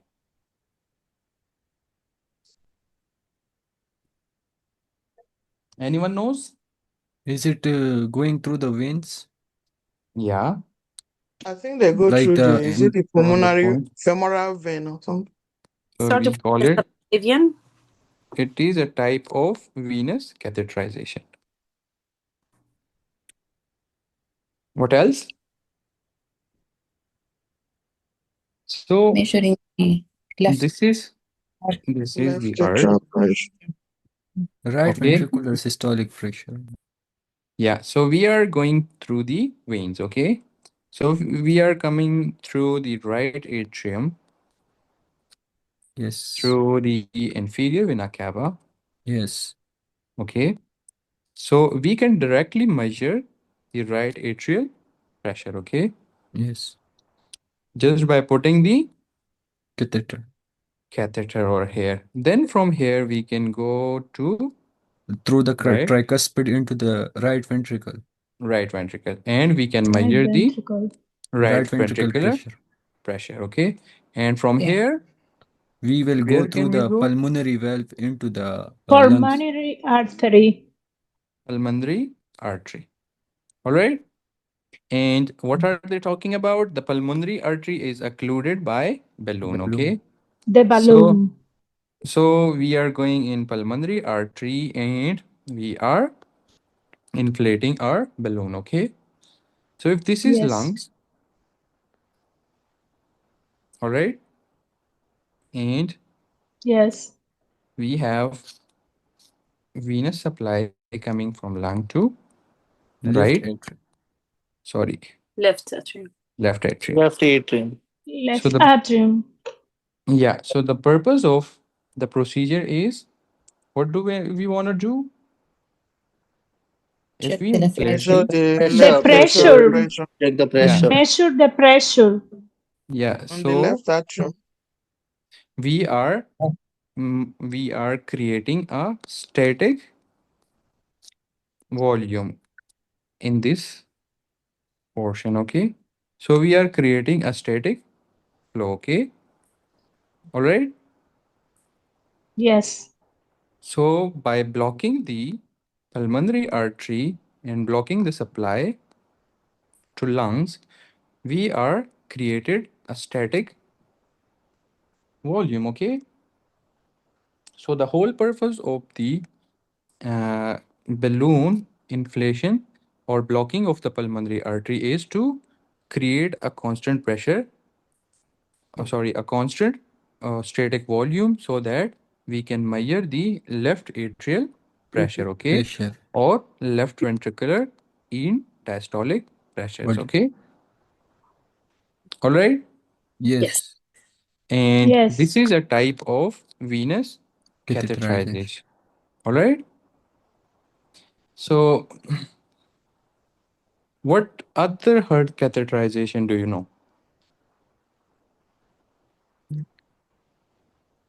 We will discuss the transseptal Yes. left atrial catheterization. So we are going, let me clarify, we are going from right side. Okay, got this? Yes. Yes. So this is a type of right heart catheterization. Okay, but we are measuring Left indirectly atrium. left atrial pressure. Left. We also measure right atrial, right ventricular pressure. Okay, but by doing the balloon inflation or blocking the pulmonary artery, we are indirectly measuring the left atrial pressure. Okay, so this is a type of left heart catheterization, sorry, right heart catheterization, and we are measuring left atrial pressures. All right. What about the transseptal left atrial catheterization? Anyone? So we In will directly approach Between this the passing with from the septum. right atrium, we directly go to the left atrium by arteries. passing through the foramen, this fossa ovalis, Yeah. to passes through the septum, because this is membranous and soft Yeah. tissue, so the catheter So can pass For through the the membrane yeah. part. So it is also a venous catheterization. All right. Yes. And the same procedure is done. We are going through right side, but we are here piercing the intra-atrial septum. Okay. And we can go to left atrium, okay? And mostly it is done for ablation purposes, okay? Yeah, ectopic And foci. yeah, anyone knows about the arterial catheterization? So we discussed the venous catheterization. One is transeptal and other is Swan-Ganz, right? So first one is Swan-Ganz, second is transeptal, and the third is arterial catheterization. Anyone knows about arterial catheterization? Is it the normal one used for the coronary angiography, like Yeah, angiogram so release? we are doing is PCI, right? Yes. Central venous pressure. Yeah, so in case of angiography or stent placement, we go through radial artery or femoral artery, okay? Yeah, so what do you think your option is? Left atrial pressure. B. B. Option B, right? Sorry, let me show you the picture. Yeah. So this is how we perform the procedure. This is right atrial pressure. Got this? Yes. Then we measure the right ventricular pressure. All right. And then we measure the pulmonary artery pressure. And over here, if we inflate the or block the pulmonary artery, so the circuit is blocked, right? Sorry for the drawing. All right. Yes. Yes, sir. So here now we can measure the left atrial pressure and we call it pulmonary artery wedge pressure. Okay.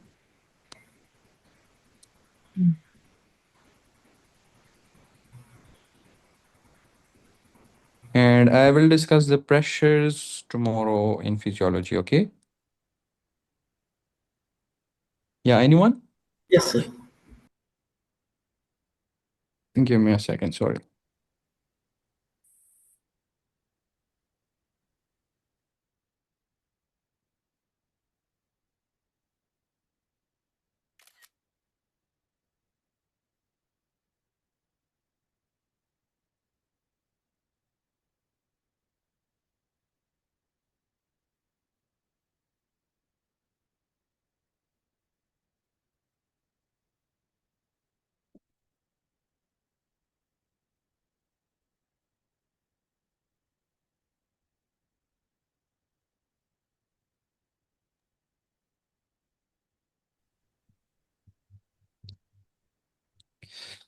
Yes, guys.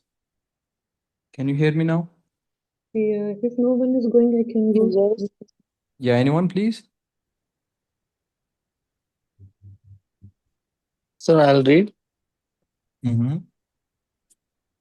Is the filter will know it. Okay, the filter will most likely be placed in which of the following structures? A 63-year-old man comes to the emergency department due to pain and swelling of the right calf. He has a history of recurrent gastrointestinal hemorrhage and was discharged from the hospital 4 days ago following a prolonged admission for diverticular bleeding requiring multiple blood transfusions. Temperature is 36.7 degrees Celsius and blood pressure is 110 by 60. Pulse is 92 and respirations are 18. Compression ultrasonography with Doppler reveals deep venous thrombosis in the right popliteal vein. A filter placement is planned to prevent embolization. A section of the patient's abdominal CT at the level of L2 is shown in the image. The filter will most likely be placed in which of the following structures? It is So what do we have? it is DVT, DVT DVT, sir. and suspect prophylactically we will prevent pulmonary embolism. So we will place the catheter at the Yeah, inferior vena cava. B. Yes, sir. But why not Inferior. with the drugs? Inferior. Why not with the drugs? Why are we placing a filter?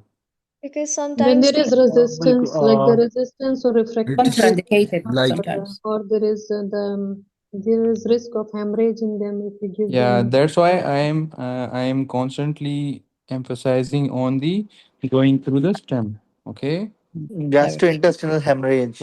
So we have Body. diverticular bleeding. Bleeding. Okay. bleeding. So yeah, That's why. this is actually not working to actually to jump directly on the answer. Therefore, we miss a lot of things in the stem.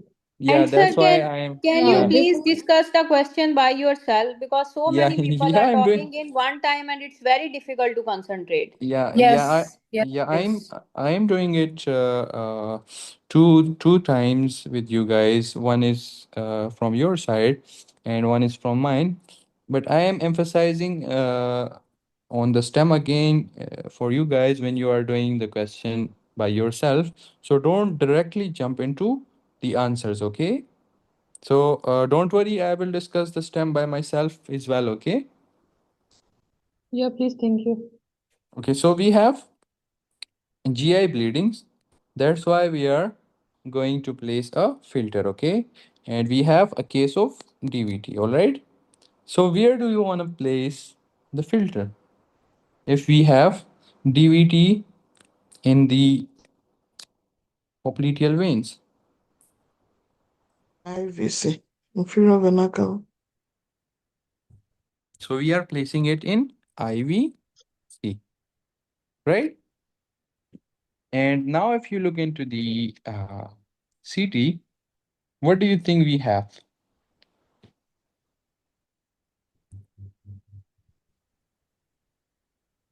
What do you think, guys? A is A is the duodenum. C intestine, is duodenum. abdominal aorta. So if you look into the snake-like structure, That is pancreas. yeah, this is pancreas, okay? And what do you think? We have a Uh, lumen having some duodenum. air. Yeah, so we have portion Duodenum. of gut. If you don't know the exact part, no, it's not that much of a requirement. So you know it. It's a gut, okay? Or duodenum, okay? What's this? Liver, right? Liver. Also gut. All right. And what are these? Kidneys. Kidneys. Yeah. So these are kidneys, right? What Yes. about yeah, structure E, supplying Some to kidneys. renal vein. Renal vein. Yeah. Now look into the option structure B and C. B and C. So this is This right IVC. side and this is left side. So what do you This think IVC. vena cava IVC will be on which side? Right. It will be on the Right right side. side. B. Right side. And aorta? On the On the left. left. C. And this will be Descending. abdominal aorta, right? Oh, sorry. Abdominal. Yes. Yeah, not that much of high yield if you don't know exactly which part it is. I am more concerned about the structure which is on left and right, okay? Yes, sir. So we have aorta and structure B is IVC. IVC. So I think you Inferior got vena your cava. answer. Yeah, so I think you got your answer, right? IVC. So option B is B, right? Excuse me, doctor. Can you get me to say A again, please? Structure A, B. yes. Sorry? Structure A, yes. Yeah, so what do you think structure A is? The aorta. Do we have air in Oh, aorta? no. No, that's the pancreas. Oh, yes, A, No. yes. The D is The gut pancreas. now, D, duodenum. Pancreas is D large. is GI. duodenum. GI. Yes. Yes. Yeah, D so is duodenum. A is D is duodenum. Duodenum. A is the duodenum. let me D is let pancreas. let me discuss, okay? Yeah. Yeah, so Yeah, everyone is very Answer. enthusiastic. Let everyone is very Sarika. aggressive about humor. No, because it's a 1 week, so everyone wants to. Yeah, no problem. So the Everyone is snake-like structure excited for is the class. Everyone excited for the class actually. yeah. They want to share So their knowledge. so the structure D is pancreas, okay? Pancreas. The D is pancreas, yes. And don't confuse A is of aorta because we don't have air in aorta, right? And if you closely look into the lumen, so it's an irregular lumen, right? Duodenum. It No. is. Yeah, so it's duodenum, okay? All right. And these are kidneys, That this is is so. liver, this is other parts of the gut. Like we have air over here in a gut, like these, okay? And this is also kidney. Like we have muscles, this is vertebrae, all right? All But right. the point or the high yield thing in the question is whether IVC is on right side or on left side. So I have told you if this is our heart and right atrium, we have the superior vena cava. Just remember it from this part of the point that right atrium, superior vena cava is drained into right side of the heart. So the venous system of our body is on right side, okay? And the aorta or the arterial system is on left side, okay? Yes, Got this? yes, sir. Thank you. No Yes. problem.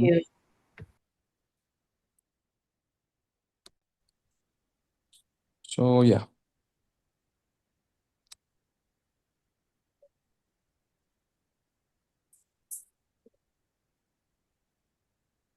Anyone? Okay, I will read. Mm-hmm. Um, this is- the ablation tip should be Mm-hmm. positioned at which of the following? A 68-year-old man with a history of permanent atrial fibrillation Mm-hmm. comes to the office for a follow-up. He has been having symptoms due to Mm-hmm. ineffective ventricular rate control despite aggressive medical therapy. On examination, the patient's heart rate is 125 and irregular. Mm-hmm. Um, ECG shows atrial fibrillation with rapid ventricular rate, rapid ventricular response. A catheter-based radio frequency ablation of the atrioventricular node with placement of a permanent ventricular pacemaker is planned. The ablation tip should be positioned at which of the following location? So what do you think we have? Atrial fibrillation. That's atrial fibrillation. Atrial fibrillation. So we have atrial fibrillation. All right. What else? No responding to treatment. It's not responding to Permanent. treatment. Permanent atrial fibrillation. Okay. Not responding to treatment. All right. Yeah, he has been having symptoms due to ineffective ventricular rate control despite. So we have ineffective ventricular rate control. On examination, the patient heart rate is 125 and irregular. ECG shows atrial fibrillation with rapid ventricular response.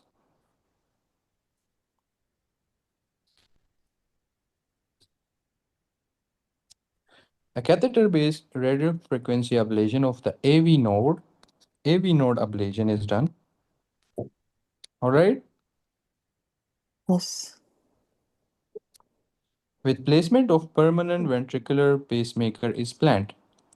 The ablation tip should be positioned at which of the following site? So, what are they asking about? Again, anatomy. AV AV, node ablation. AV node location. Location. So they are uploading AV node, and the tip should be at AV node, right? Yes, sir. Yes. So I think it's easy, right? So what do you think about the options? Option A is, Between the tricuspid valve and the inferior vena cava opening. is it correct? No. No, no, No. it's correct. I have The displayed this correct one. answer is C. D. Left atrium near to the opening of the pulmonary veins. Allow So us to get to the I will answer. mark this. D. Sir, B. Posterior border of the fossa I'll valis. go for option. The posterior border of the fossa. All right. Any more guesses? B Yeah, it's B. is It's B. B. B. Enter atrial Atrial septum. septum. Septum. Yeah. All right. Yeah. I guess we And discussed it in the later Yeah. portion of the lecture. Like when we yeah, were doing that three kind of interventions you mentioned earlier. yeah. So I will show it again to you, and you will appreciate the location. Okay. All right. And I think I have one more point about the permanent and recurrent atrial fibrillations. Okay. So let me see if I have a slide.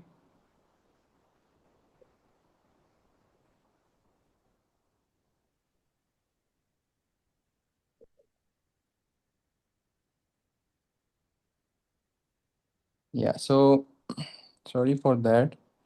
But remember, point A, although the location is not correct, okay, but the ablation in this point is done for atrial flutters, okay? Let me show you the slide. If we have it. Here it is. Sorry. Yeah, this point. So for atrial flutters,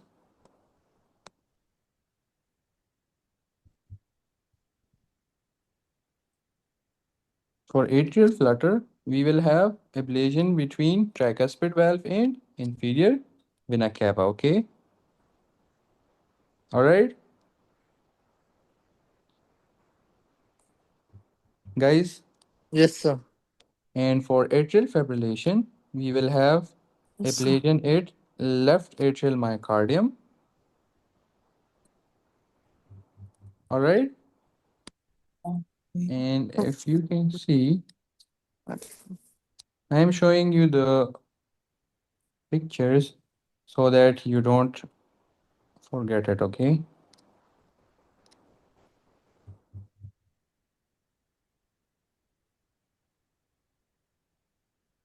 Now you can see the coronary sinus. Can you see it? Yes, sir. Yes, sir. And now you can more accurately localize the AV node. All right. So it's near the coronary sinus in the intraatrial Septum. septum. Okay. All right. And in case of ablation over here, it's done for atrial flutters. Okay. Yes, sir.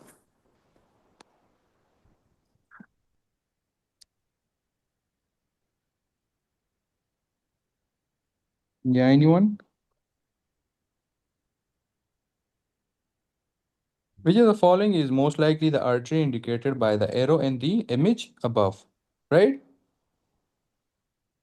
So what do you think the X-ray shows? Common. What do we have here? X-ray of the That's the head of the femur. Femur. Femur head, right? Femur. Yes. So what do you think the procedure is going on? Arterial catheterization. Yes. Yeah, percutaneous intervention for angiography, right? Exactly. So what this artery should be? Femoral. Femoral, Femoral right? artery. femoral. Femoral artery, right? And what is this ligament? Inguinal. Inguinal ligament. Inguinal. Inguinal ligament, okay? Right?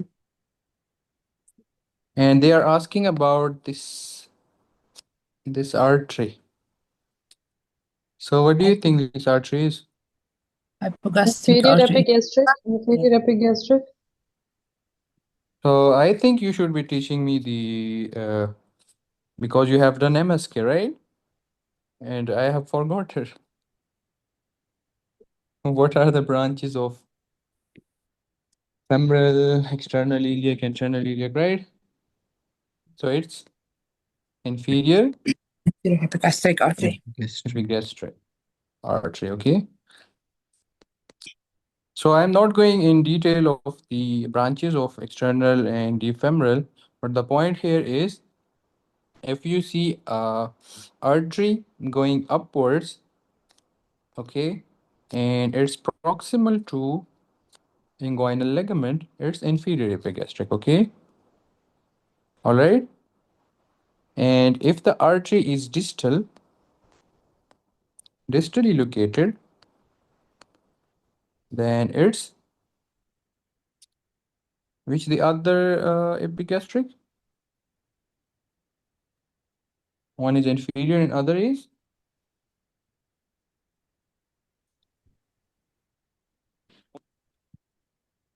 superficial. So superficial epigastric is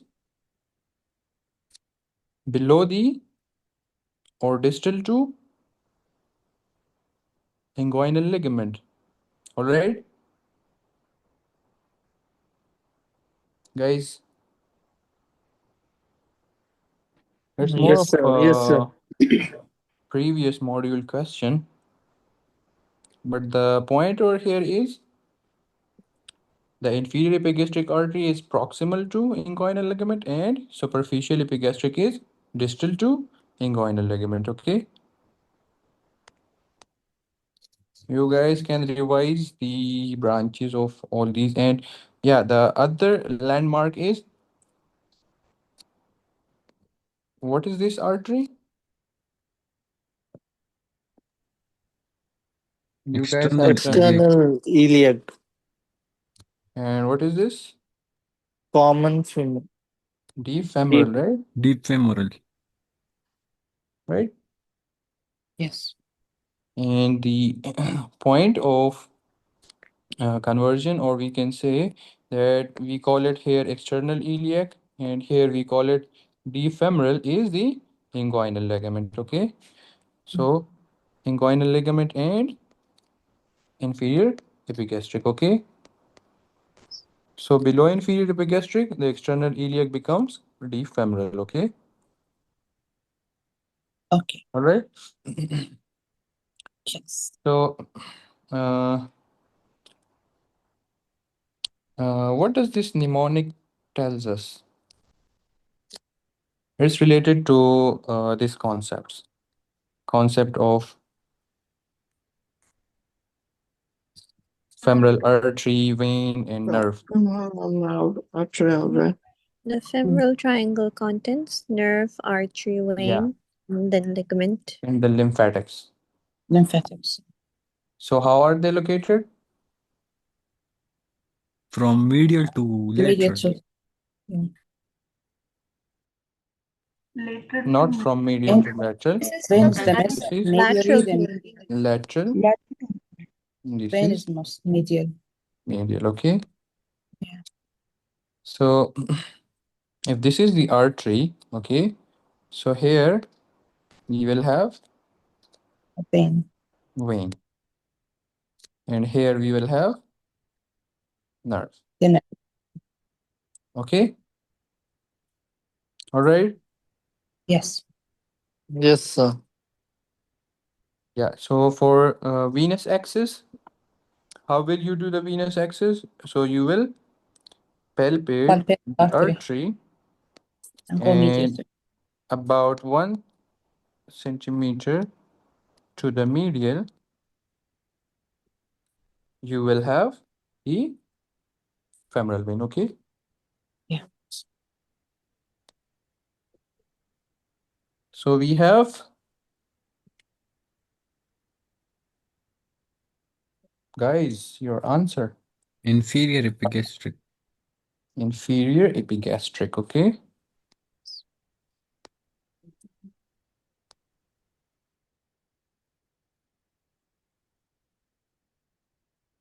All right.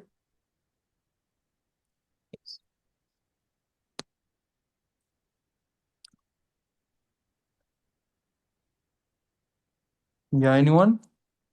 Which of the following describes the optimal cannulation site of the femoral vein? An 82-year-old woman is sent to the hospital from a nursing home after 2 days of fever, confusion, and lethargy. The patient has a history of mild dementia, hypertension, and osteoarthritis. Her temperature is 38.8, blood pressure is 90/60, and the pulse is 116. She has mild suprapubic and right costovertebral angle tenderness. Her leukocyte count is 18,000 per millimeter cubic, and the urine analysis is consistent with acute cystitis. A femoral venous access is planned for administration of intravenous fluids and antibiotics. The femoral artery pulsation is palpable immediately below the inguinal ligament. Which of the following describes the optimal cannulation site for the femoral vein? So we have 82-year-old woman with a fever, confusion, lethargy, decreased blood pressure, hypotensive, and leukocytes are 18,000. So she has some Sepsis again. infections, and they have given you is acute Cystitis. cystitis. So we are giving her IV fluids and antibiotics through femoral Femoral vein. through femoral vein. Vein. The site for Vein. femoral Cannulation. cannulation is. So where is femoral vein located? Femoral triangle, right? Yes. And we have discussed is navel. Navel. Never. Midway. Lateral to Medial. medial. Medial to femoral artery. So medial to Femoral femoral artery. artery. Option B. So I will be going Option. a bit fast because we have almost 2 hours. Yeah. Anyone? Be quick, guys. Which of the following veins is most likely obstructed in this patient? A 52-year-old man comes to the office due to chronic cough for last 3 weeks. The patient says, I haven't been coughing up phlegm, but sometimes I notice some blood on the tissue when I cough particularly hard. He has smoked 2 packs of cigarettes daily for the past 30 years and drinks 3 to 4 cans of beer on weekends. He works as a welder on an assembly line and says his father died of lung cancer at the age of 70. Physical examination shows right sided face and arm swelling and engorgement of subcutaneous veins on the same side of the neck. Which of the following veins is most likely obstructed in this patient? So we have physical examination. What does physical examination shows? Right sided face Right and arm sided swelling face and and arm And swelling. engorgement. Arm swelling. yeah, Engorgement of subcutaneous vein. subcutaneous vein on the same Same side of side the of the neck. neck. So we have blockage of veins, which is causing the swelling of right side of the face and Arm. arm, right? So now let me show you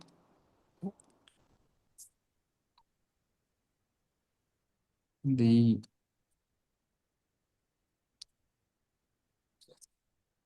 Sorry. Yeah, this one. So can you guys see the picture?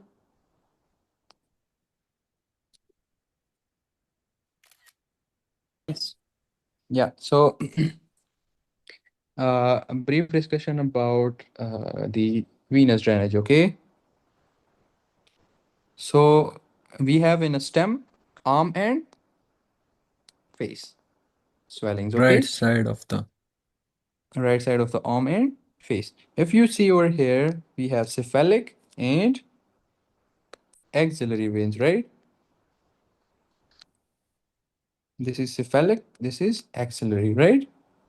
Yes, sir. And both of them drains into subclavian. subclavian, right?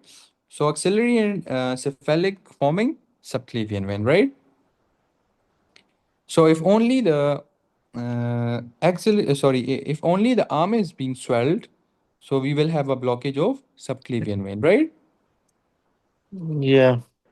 Now, if you look into the vertebral, internal jugular, and external jugular, so they are draining into Subclavian. subclavian, right? And forming Brachiocephalic. Brachiocephalic. brachiocephalic, right? So first we have subclavian, then we have brachiocephalic, okay? And then it drains into Superior. Superior vena cava. superior vena cava. So we have in options like blockage of external jugular, internal jugular, subclavian, brachiocephalic. So what do you think we have blocked over here? Brachiocephalic. Brachiocephalic. Right? Brachio. So again, the axillary and cephalic are training the arms, right? Forming the subclavian, okay? Subclavian. And by drainage of internal jugular, external, and vertebral, we are forming the brachiocephalic, which drains into superior vena Vena cava, okay? cava. All right. So they have told you that the drainage is into, the swelling is in face and arm, right? Face and arm. So the blockage is in Brachiocephalic. Brachiocephalic. brachiocephalic, okay? So we will be going through these quickly, okay? So this is cephalic and this is brachiocephalic, okay? So, if the Sorry, facial subclavian swelling, and sorry? so if the facial swelling was not indicated, then would it be only subclavian? Yeah, so it will be over somehow over here, okay? Okay, Like subclavian, you're right. okay. Thank you, sir. Yeah, anyone please? Which of the following arteries is most likely to be occluded based on these ultrasound findings? A Mm-hmm. 64-year-old man with type 2 diabetes mellitus is evaluated in the clinic due to occasional dizziness. His Mm-hmm. symptoms usually occur while playing table tennis. The patient has not had any falls or loss of consciousness. He has no known history of coronary artery disease or stroke. The patient has smoked a pack of cigarettes daily for the past 40 years and occasionally drinks alcohol. Mm-hmm. Orthostatic vital signs are normal. ECG shows normal sinus rhythm. Doppler ultrasound evaluation of the left ventricle artery reveals retrograde flow instead of normal anterograde flow. Mm-hmm. Which of the following arteries is most likely to be occluded based on these ultrasound findings? So we have type 2 diabetes, right? 64-year-old man with type 2 diabetes, right? Occasional dizziness. Yes. His symptoms usually occur while playing uh, table tennis, right? The patient has had not any fall or loss of consciousness. He has no history of coronary artery disease or stroke. The patient has smoked pack of cigarettes for 40 years. Orthostatic vital signs are normal. ECG shows normal sinus rhythm. Doppler ultrasound reveals vertebral artery retrograde flow, right? Yes, sir. Instead of normal anterograde flow, which of the following artery is most likely occluded based on these ultrasound findings? So they are just want to know about the anatomy, whether you remember it or not. So if this is the aortic arch, all right? Yes. So a mnemonic for this is BCS. Okay. So the first one is brachiocephalic Brachiocephalic. trunk. Okay. Then we have left common carotid, Carotid. right? And then we have Subclavian. subclavian. So BCS. Okay. Yes. All right. And we have the risk factors like diabetes and cigarette smoking for 40. Sclerosis. atherosclerosis. Okay. Yeah. Which can cause subclavian Steve. steep syndrome. Okay. And how is the artery arising? Vertebral artery. Left. So Ret- from if we took right vertebral artery, so it is arising from the brachiocephalic trunk, right? yes. So let me show you the picture, so it will be a bit easy for us. Okay, we'll save time. Now look into the picture. If this is brachiocephalic trunk, right? This is common carotid, right? And this is subclavian. All right. And this one is External Vertebral artery. Vertebral artery. vertebral. so so Right, it's vertebral. so it's vertebral artery, right? And Yeah. we Yeah. have over here forming a Basilar artery.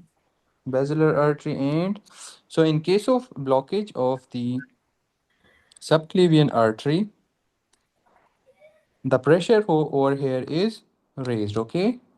And the pressure over here is decreased, right? Because we Yes. don't have any anterograde flow, okay? So what happens in the subclavian steal syndrome, if we have blockage or stenosis or occlusion of the subclavian artery, okay, so we will have a retrograde flow on the same side, okay? All right? So that means the blood flow from the opposite side is coming Yeah. over to the blocked side, right? Yeah, so the blood from the right side is coming over to the left side, Mm. okay? That's why we have the occasional dizziness, and when the patient needs more of the blood, like performing uh, table tennis or exercise or something, right? Like that, okay? Mm-hmm. So then we see the symptoms, okay? All right? Yes. So you're saying when they play table tennis, like what exactly triggers it? Like Yeah, specifically so related to sports? yeah, yeah, the blood flow over here is blocked, right? The Yeah. blood flow, the blood Yeah. flow over here is blocked, right? Mm-hmm. And this blood flow is covered by the right side, okay? Okay. And why do we have the retrograde flow? Because the pressure over here is decreased because we don't have any blood flow over there, okay? And Okay. the left side blood flow is somehow covered by the right side, okay? Yes, sir. You can see it over here. All Yes. right. Yeah. Okay. So in case of exercise or some like table tennis, so you will have sign and symptoms, okay? Mm. So the Right. retrograde flow will be on the ipsilateral side, okay, on the same side. So don't confuse it. Excuse me, Yeah. vice versa can occur, can have inclusion on the right side and a Mhm. retrograde on the right side, Yeah. So it will be on the vice same side. Okay? versa, Yeah. can So occlusion in the right side يعني in brachiocephalic Sorry? occlusion can vice versa occur here occlusion on subclavian yeah left can it occur in brachiocephalic occlusion? Sorry, I don't get your question. No, she said that on the right side, if there is occlusion at the brachiocephalic artery, the same thing can happen, or just on the left Yeah, side? yeah. Just remember, if the occlusion is on the right side, so same, the retrograde flow will be on the same side, okay? So the point to remember is the retrograde flow will be on ipsilateral side, on the same side, okay?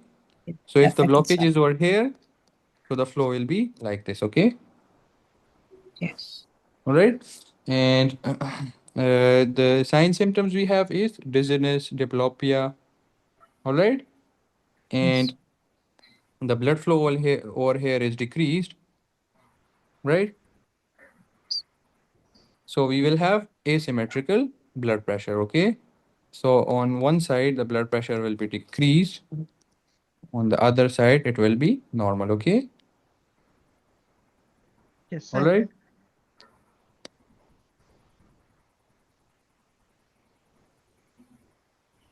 Yeah.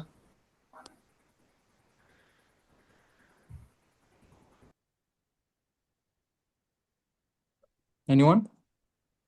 I'll read it. Mhm. Um, Autopsy examination is most likely to reveal an injury involving which of the following areas of the thoracic aorta? A 47-year-old, previously healthy man is transported to the emergency department after he was involved in a high speed head on motor vehicle collision. The patient was wearing a seatbelt. He did not hit his head or lose consciousness. However, he has had chest pain and shortness of breath since the incident. On arrival, blood pressure is 160 over 90, pulse is 115. Bruising and tenderness are noted over the anterior chest wall. Neck veins are flat and the trachea is central. Breath sounds are symmetric and heart sounds are normal. The abdomen is soft and non tender. There are no significant extremity injuries, but bilateral femoral pulses are weak compared to the radial pulses. Chest x ray reveals a widened mediastinum. While being prepared for surgery, the patient becomes unresponsive. The pulse is no longer detectable, and the cardiac monitor demonstrates sinus tachycardia.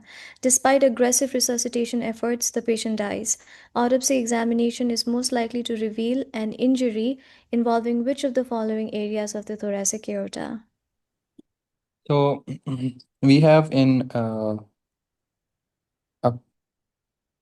we have a RTA, right? Yeah. We have a vehicle collision. First, we have increased blood pressure, right? 160 over 90. Then, if we look into the stem, the patient become unresponsive, right? And the pulses Yes. are no longer detected.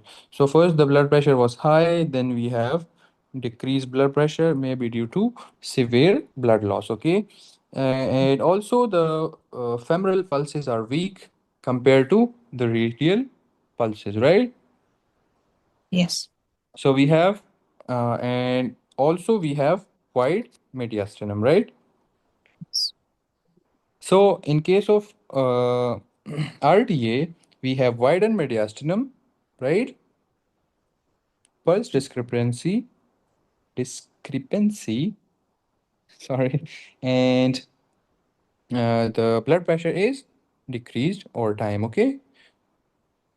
And they Yes, are sir. talking about the injury to which area, Tendon aorta. so which part of the thoracic aorta is being injured? Mhm. So what do you think the commonest site of injury in aortic isthmus, in aorta? So Ascending, you I think. told the answer, aortic isthmus. Yeah, yeah. So let me show you the picture. Yeah, so which part is most likely to be injured? The isthmus. C. B. Hmm? Sorry, which one? B or B. A? C. A, C. B, C. Yeah, so what about if A or B is affected? What will be the sign and symptoms? There On will the heart, Ascending will aorta. be tamponade mostly. Yeah, so in case of A, so Tomorrow we video have general we biscuit have answer. coronary blood supply, right? Mm. So you can see cardiac tamponade or like MI, right? Yeah. In case of B, so all these blood supply will be disturbed, right? And in question, we have decreased femoral pulses, not radial pulses. So in such cases, the radial pulses or overall, the pulses will be decreased, right? Yes. So Yeah. in case of descending aorta, the commonest site is the commonest site is C, Mm. the aortic isthmus. And why is that? Most mobile part. It is the most Mobile. immobile and it's the Immobile. narrowest part. Immobile, yeah. Yeah, immobile. Yeah. Yes. Immobile. And in case of arches, the pressure effect is more, right? Like in arch, the blood flow is more turbulent, right? Yeah. Yes. And why is it immobile? We have ligamentum arteriosum, right? Yeah. Yes. So we have option C. Now, if you look into this, we have this part C. This was aortic isthmus due to ligamentum arteriosum, okay? And this is the commonest site, okay? Yes. Yeah, anyone? The dissection flap in this patient most likely originates near which of the following points? A 70-year-old man comes to the emergency department due to severe mid back pain that started several hours ago. He describes the pain as excruciating and wants immediate relief. The patient also has nausea, diaphoresis, and lightheadedness. He has a history of hypertension and chronic kidney disease. His medication compliance has been poor. He is an active smoker with a 40 pack year history. His blood pressure on the right arm is 220 over 105.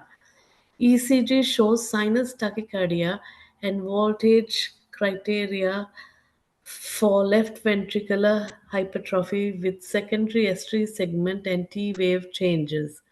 After initial evaluation, a transesophageal echogram shows a dissection flap in the descending aorta, but no evidence of dissection in the ascending aorta.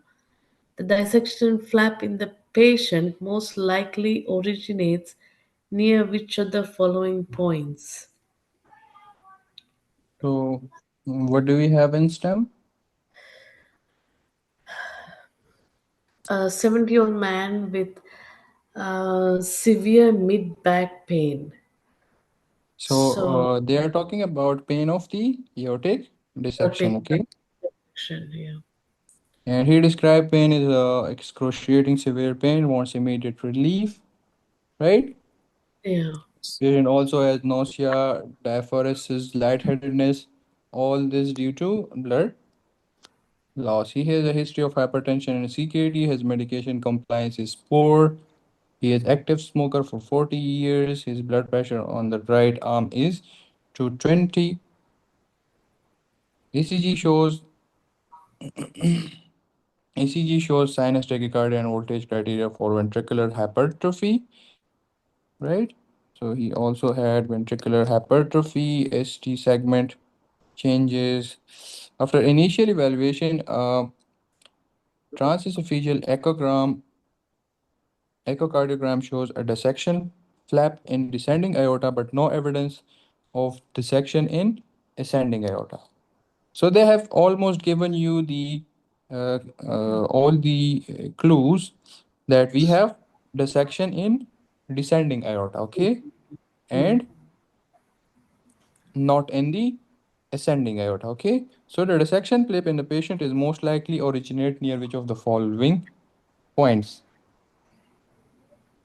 Aortic dissection, Left subclavian. left subclavian. Left subclavian. Yeah, so we have two types of aortic dissection, right? Yeah. Type A, Type type B. type A and type B. Type A is in Ascending the aorta. ascending aorta, right? And Yeah. type B is descending Descending. aorta. All right. And what's the common location for the type B? Near to Subclavian artery. Small. right? So we have Yeah. aortic dissection near to subclavian artery. So look into the picture. Yeah. So this is the first one is type A, right? In the ascending aorta, right? Yes. And type B is confined to aorta distal to subclavian artery, right? Yes, sir. This is left subclavian, right? Yes, sir. This is common Common carotid. carotid. This is Brachiocephalic. right? And Yes. they have almost given you all the clues from the transesophageal echogram that the dissection is in descending aorta and not in the ascending aorta, okay?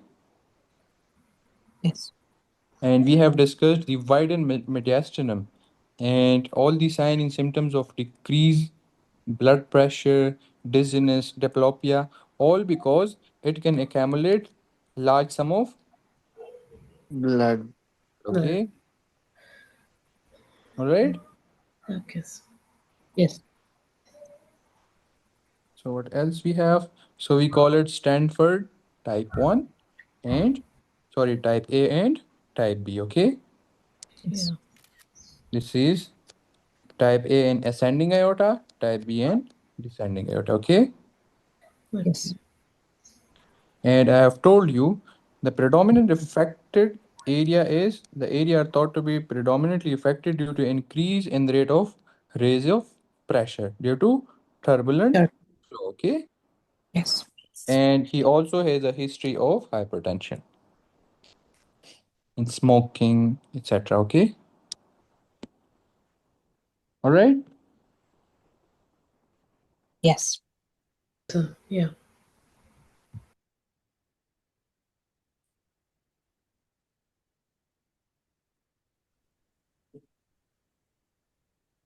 Yes, please. Which of the following is the most likely to develop due to the vascular abnormalities seen in this patient? 18-year-old man comes to the clinic due to hematuria and intermittent left flank pain of several month duration. He has no history of trauma or sexually transmitted diseases, and no associated fever or dysuria. Examination reveals soft abdomen with normal bowel sounds and no localized tenderness. Urinalysis confirms 3 plus blood, but no white blood cells, crystals, or organisms. Contrast enhanced CT scan shows no abnormality in the ureters or kidney, but reveal compression of the left renal vein between the superior mesenteric artery and the aorta. Which of the following is most likely to develop due to the vascular abnormalities seen in this patient? So I don't think it's for a cardiology section, but yeah, we will discuss it. So we have an 18-year-old with a left flank pain. CT shows no abnormalities of kidneys, right, and ureters. All right, so no problems in kidney and ureter, and shows the compression of left renal vein between the superior mesenteric and aorta. What do we call this effect? Superior mesenteric syndrome. Superior mesenteric artery syndrome. Nutcracker Nutcracker effect. But it's not cracker, yes. Mhm. Yeah. So what will that, happen if we have a blocked left renal vein? Varicocele? Yeah. Varicocele. So the yeah, pressure increased, right? yeah, And Yes, sir. the flow or the vascular flow is blocked, right? The venous yeah, flow is blocked. Yes, sir. yes, So we also call it left renal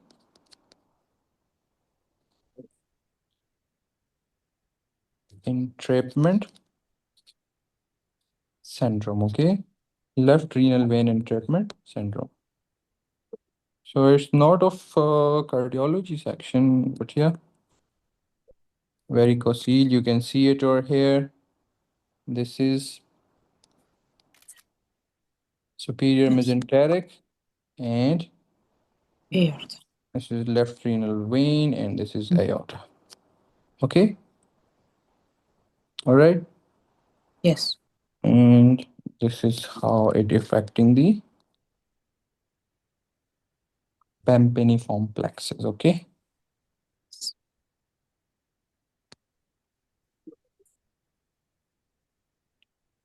Yeah, I think we also will skip this because they are talking about the blood supply of eye, which is from internal carotid, then ophthalmic, and then retinal, right? Yes. Is it like that? Internal ophthalmic, yeah. So we have, I think, internal carotid. So it's more of internal carotid, then ophthalmic, and then retinal artery. Okay.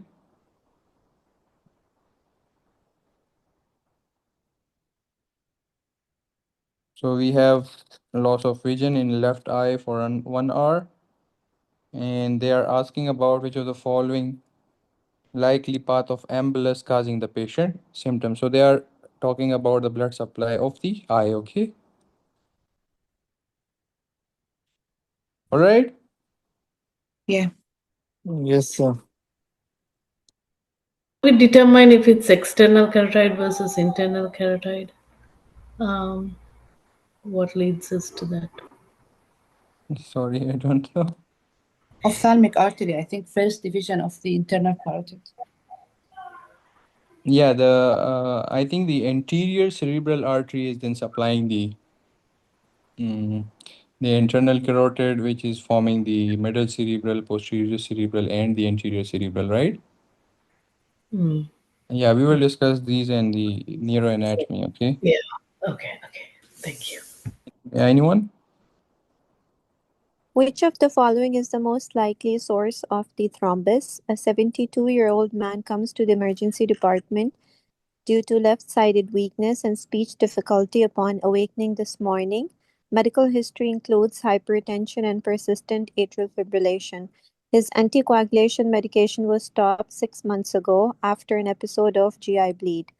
Blood pressure is 160/90 and pulse is 88 and irregular. Examination shows mild dysarthria, left lower facial weakness, and left hemiparesis. CT scan of the head shows no evidence of intracranial bleeding. A transthoracic echocardiogram shows left atrial enlargement, normal left ventricular systolic function, and mild mitral regurgitation. The patient's symptoms are determined to be caused by a thromboembolic event. Which of the following is the most likely source of the thrombus? So what do we have? Left-sided weakness, speech difficulty, 72 Stroke year with old Stroke to with atrial fibrillation, right? Yeah. And he has stopped his medication. Blood pressure is 160 or 90. Examination shows dysarthria, left lower facial weakness, and left hemiparesis. All right. CT scan shows no evidence of intracranial image, intracranial bleeds. Transthoracic echo shows left atrial enlargement. So we have left atrial enlargement and mitral regurg. Okay. The patient symptom has And the patient's symptoms are determined to be caused by a thromboembolic event. Which of the following is most likely a source of a thrombus? So, what do you think we have in case of left atrial enlargement in mitral regurg? So, what will be the source of a thrombus? Left atrial Left atrium. appendage.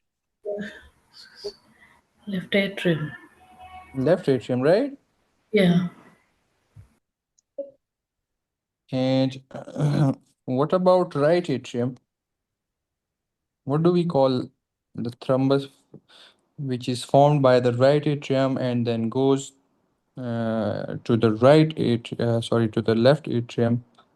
Paradoxical embolism. Yeah, so we call it paradoxical emboli, right? Yes. Going Yeah. through patent foramen ovale, right? Yeah. Yeah. Yeah, and so this is for a right atrium, right? So this is paradoxical, right? Paradoxical emboli. Originating in the So our answer should be left atrial appendage, right? Yes. left atrium. Yes. Mm. Shouldn't it be in the right atrial, sir? It goes from the right to the left, right? Yeah, so the problem So we that's have why it's is, called paradoxical, right? yeah, but we have in our stem, we have left atrial enlargement and mitral regurg, right? Yeah. So we have a problem in left side. So most probably the emboli will form in left atrium, right? Because of the stasis of blood due to mitral regurg, right? Good. Hmm. Right? So this is her, this is mitral valve, right? This is Yeah. left atrium. So we have mitral regurgitations and left atrial enlargement. So most probably the emboli will form in I'm in the left left atrium, atrium. okay? Okay. Yes. So left atrial appendage, okay? Okay. Cardiology, they have given very different type of questions from anatomy. Yeah. Yeah. Anyone?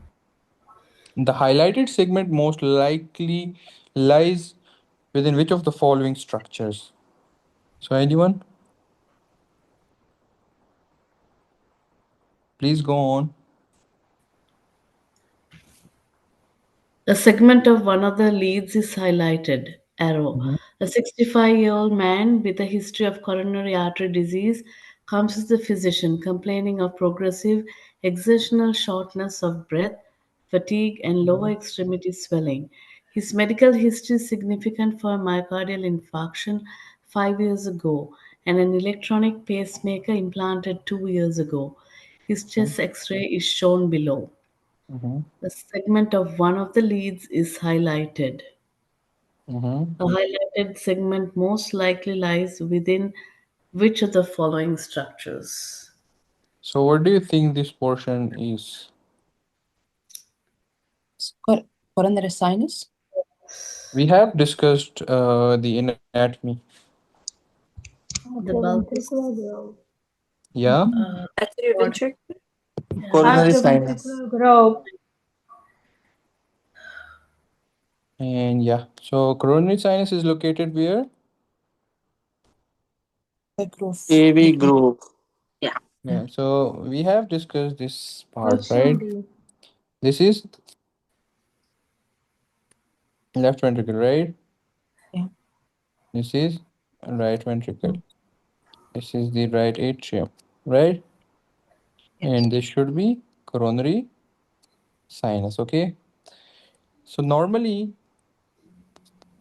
in pacemaker, we have three leads, okay? All right. Okay. So the first and second lead is placed in right atrium and right ventricle, okay? So if this is her, and we are going from here, so the first lead is placed over here, okay? The second lead is placed over here, okay? Okay. And now we want to go to left ventricle. So how would you like to go through to the left ventricle? Through the Pulmonary artery. pulmonary. Coronary sinus. Coronary sinus. So if you want to go through pulmonary artery, and if this is pulmonary artery and you want to go through the lungs, so I don't think it will be an usual That's pathway to come over here, right? Mm. The other thing is the branches are very small, so you can't be easily going through this, okay? So what else? Then it's Coronary coronary. sinus. Coronary sinus. Yeah, so from here we have coronary sinus opening, right? Yeah. So we will go through this, and posteriorly the coronary sinus is located in sulcus, right? Yes. So if this is coronary sinus and we come over here like this, so through tributaries or the drainage from the left ventricle, right? We can come over to the left ventricle, okay? Okay. So this is how the pacemaker is placed, okay? All right? Yes. Yes, sir. So atrioventricular groove, okay? Yeah, you can see it over here. One lead is placed here, second is placed here, right atrium, right ventricle, and now we are going through, yeah, here. Okay? Okay. Left ventricle, okay? Okay. Yes, sir.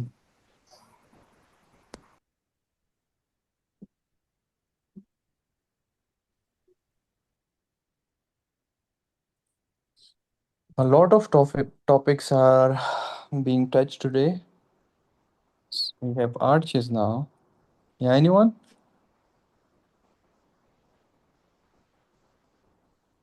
During the procedure, the surgeon should plan on ligating a derivative of which of the following embryologic structures?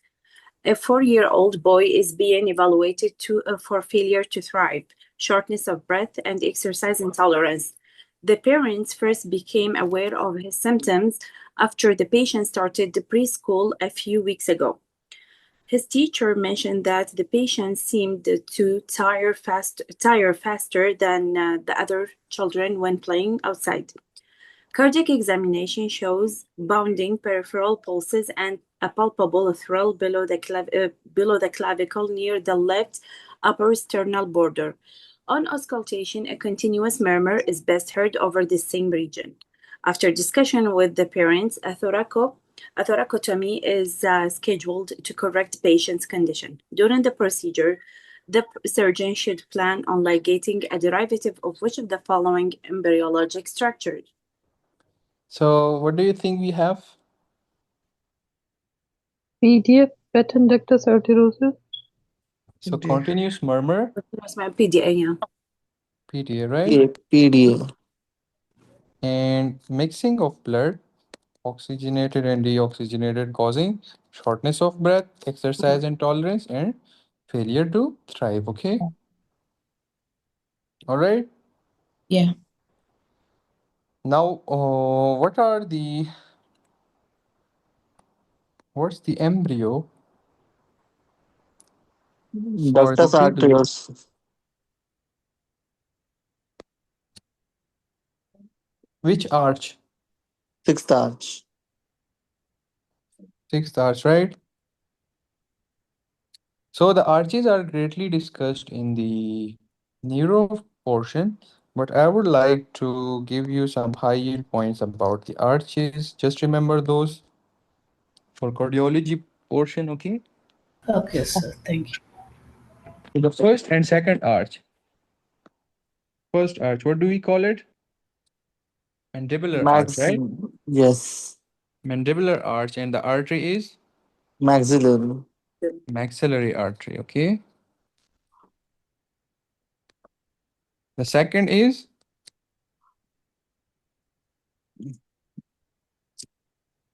Hyoid artery. hyoid arch, right?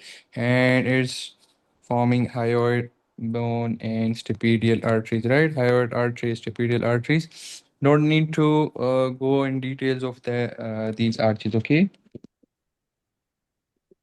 So the for cardiology section, third arch, Yeah. Carotid. Common carotid artery. common carotid artery, right? And proximal internal carotid, right? Fourth arch, Aortic. aortic,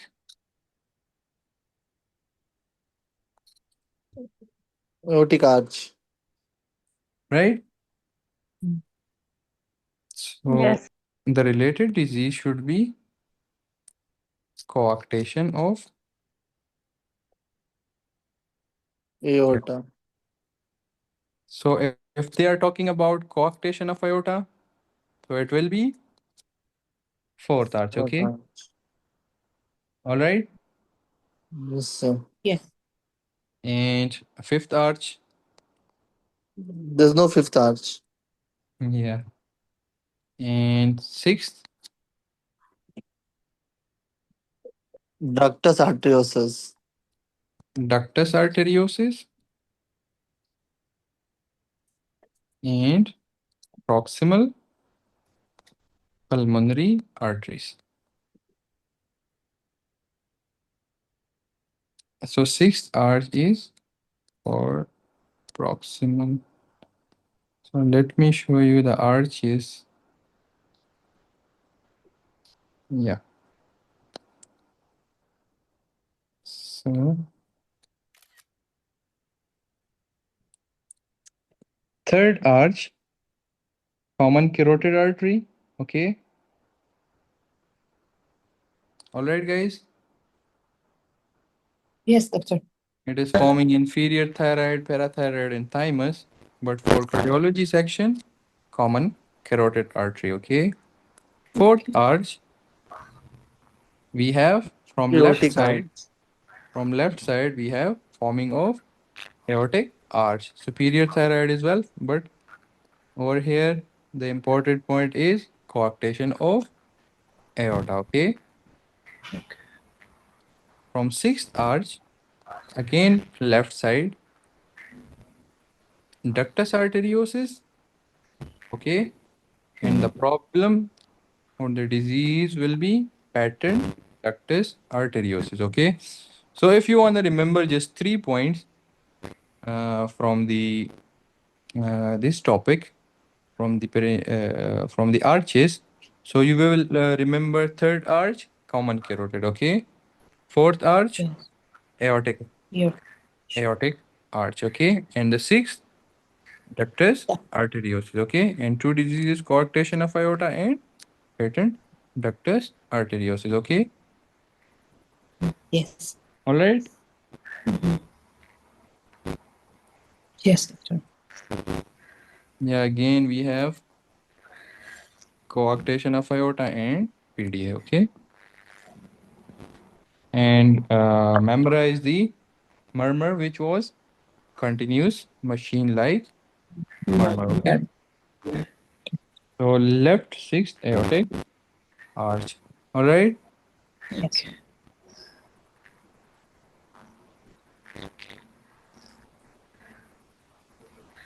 So we have to remember both sides, right? Right and left, or is it enough if we just remember like Yeah, just like NPVA, ductus arteriosus like that?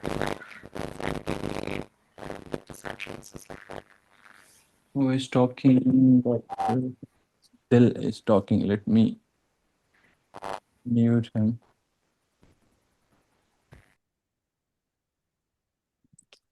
Yeah, so yeah, just remember these 3 points: common carotid and coarctation of aorta and PDA. Okay. Again, I will skip this question. If you want to take screenshot, it's not from cardiology, so you can go through it yourself. Okay. And the correct answer for this is B. Okay. All right. Yes. Yes, sir. All right. So anyone? Emergent Yes, sir. cardiac I can read. catheterization in this patient will most likely show occlusion of which of the following arteries?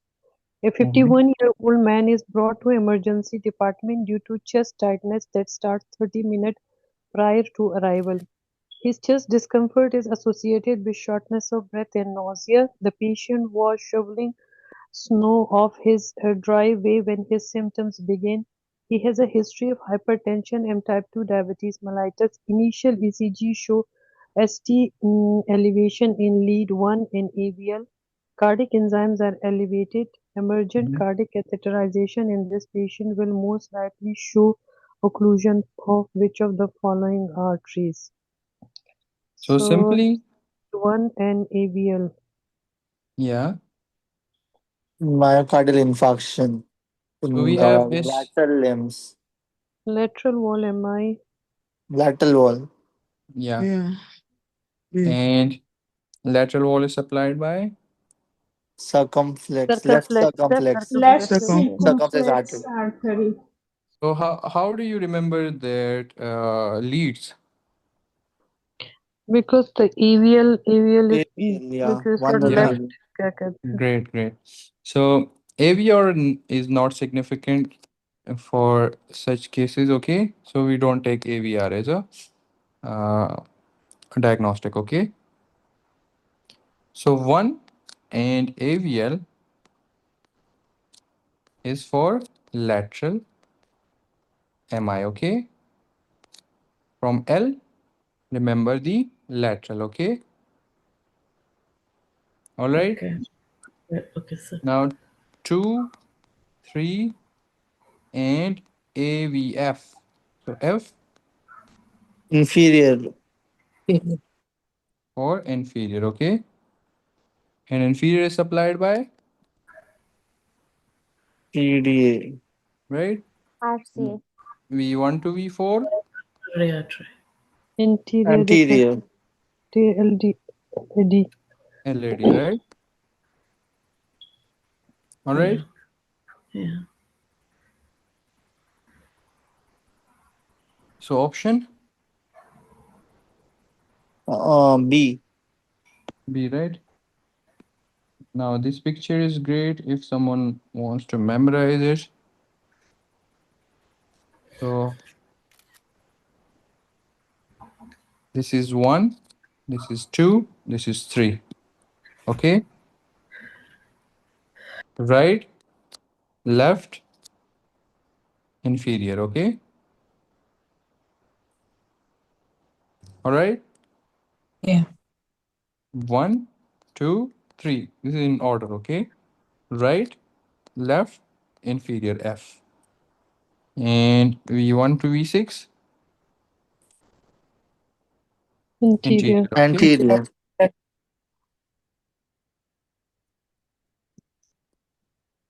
Yeah. In case of, if the artery is occluded proximally, so all the leads will be showing MI. Okay. And if a branch is occluded, so some of the leads will show infarction. Okay. Yes. So some of the branches are spared, so some of the leads will not be showing MI. Okay. Yes. So for proximal, all the leads will be showing MI, and for distal, some of the leads are not showing it because some branches are still supplying the interior wall. Okay.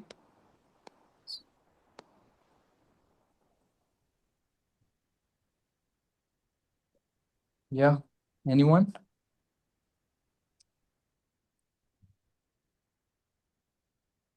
Be quick, guys. We have only 10 minutes. I can read.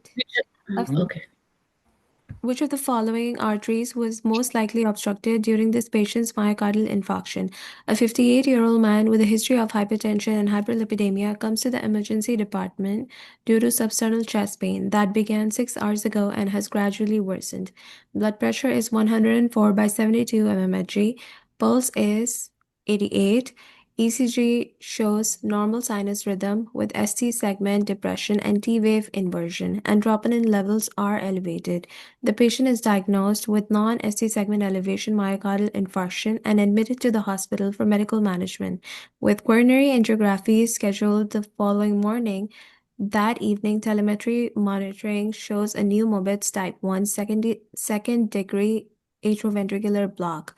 Which of the following arteries was most likely obstructed during this patient's myocardial infarction? So we have given is an MI, which is leading to Mobitz type 1 block, right? Yes. So It's how the would you, right coronary artery that usually supplies um the sinus node, so yeah, that can lead to the block. yeah, but yeah, you're right. But what do you think of when they have given you Mobitz type 1 and type 2? So how would you differentiate the arteries? AV block. There's an ECG. The AV side depends because it's in the AV node. Yeah, Every note. in case of type 1, the problem is in AV node itself, okay? All right. In case of type 2, the block is after AV node, okay? After AV node. All right. Along the path of the conduction system like Purkinje fibers or bundle of His, etc. Okay. All right. And I have told Yeah. you the AV node supply is different Yes. and the septal supply is different, right? Yes. This is supplied by LED and PTA, okay? Mostly LED, okay? And AV node is supplied by PDA, right? Yes, sir. Which is a branch of RC. See. So you have your option is Right, correct. E, right? Yeah. So we will discuss the Mobitz type of blockade in the arrhythmias, okay? Just over here for anatomical purposes, you have to know the Mobitz type 1. The problem is from AV node itself, okay? And in case of type 2 blockage, it will be down in the path, okay? Yes. All right, and they have given you here is right. All right. Yeah.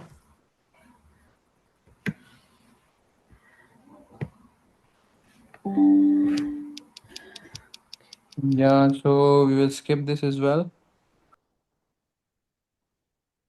Anyone want to take screenshot?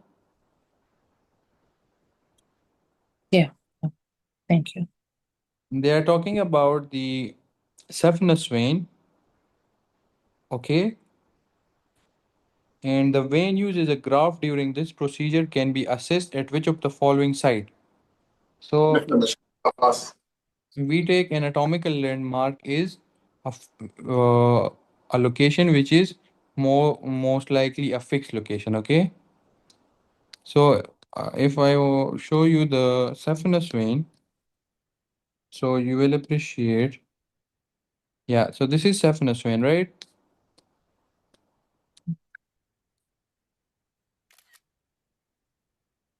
This is great saphenous vein, okay? From here till down here, okay? Okay. And the most reliable landmark for the saphenous vein is pubic tubercle, okay? Hmm. So over here.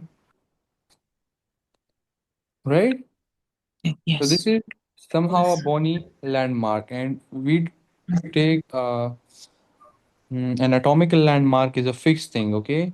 So we don't want to take muscle or some any other organs which can be misplaced due to due to some anatomical abnormalities, okay?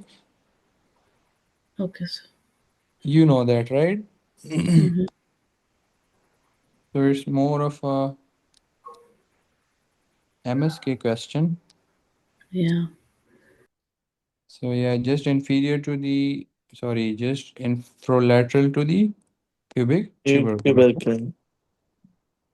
Yeah, so this is pubic tubercle and this is saphenous vein, okay? Okay. And we use the saphenous vein for cabbage, right? In case Cabbage. in cabbage, right? Yes. Can you show the answer again, please, so I can take a picture? Yeah, Thank option you. C. If anyone, Thank yeah, you so much. if you want to take screenshot of this as well, yeah. Yeah, remove it. Okay. All right, thank you. Mhm. Yeah, anyone?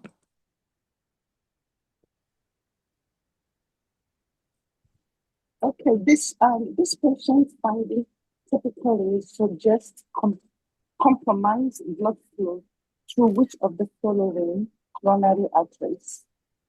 A 78-year-old woman is hospitalized due to acute myocardial infarction. The patient had been having intermittent chest pain for 3 days and came to the hospital when the pain became unremitting. She has acute diabetes mellitus, but her medical follow up has been poor. They Mm-hmm. On the third day of hospitalization, the patient has sudden onset shortness of breath due to pulmonary edema. Echocardiogram confirms severe mitral regurgitation. She is taken immediately to surgery, which reveals rupture of the posterior medial papillary muscle. This patient's finding typically suggests compromised blood flow through which of the following coronary arteries? Sorry. No problem. So what do you think we have? Pulmonary edema. Post-myocardial infarction. Myocardial infarction and it's causing like sequel afterwards. So it's Mm-hmm. causing papillary muscle rupture. Yeah, and what are they asking about? They're Blood asking about flow? the artery that's responsible. So it would be PDA supplies posteromedial papillary muscle. So they are asking about the blood supply The of blood supply, posteromedial, yeah, yes, Medial. posteromedial papillary muscles, right? And yes. I have told you anterolateral. Anterolateral is LAD Lat. LAD. Lady. and LCX, right? Yeah. So most commonly ruptured muscle will be posteromedial because anterolateral have dual blood supply. Yeah. Okay, Mhm. and posteromedial only have PDA Lady. PD. supplying it. Okay, so we have option E, B. right? Yes, doctor. Yeah, anyone?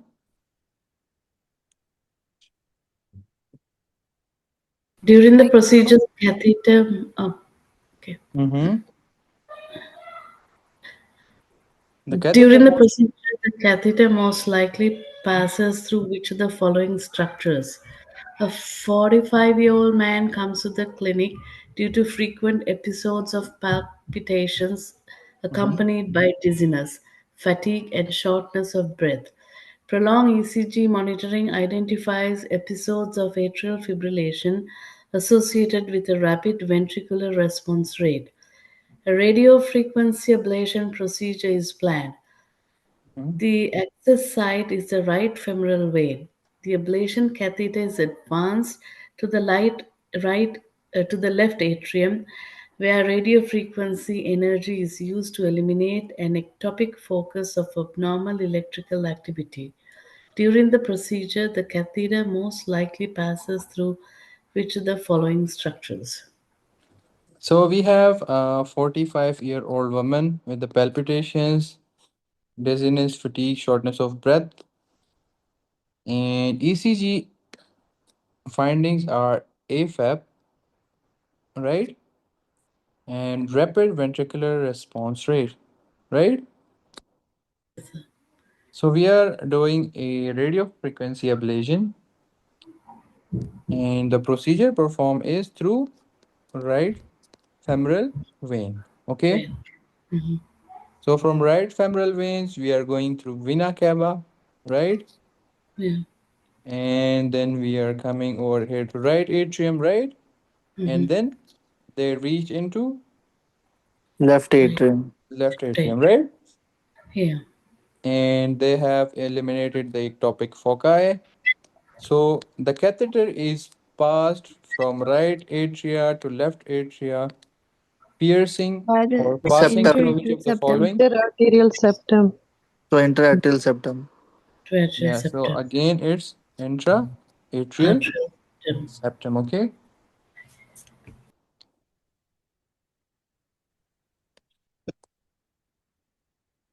We have discussed this question, right? Similar question was discussed, right? Yes, sir. Yeah. This is how they are coming to the left atria, right? Yeah. To fossa ovalis, right? Mm. Yeah.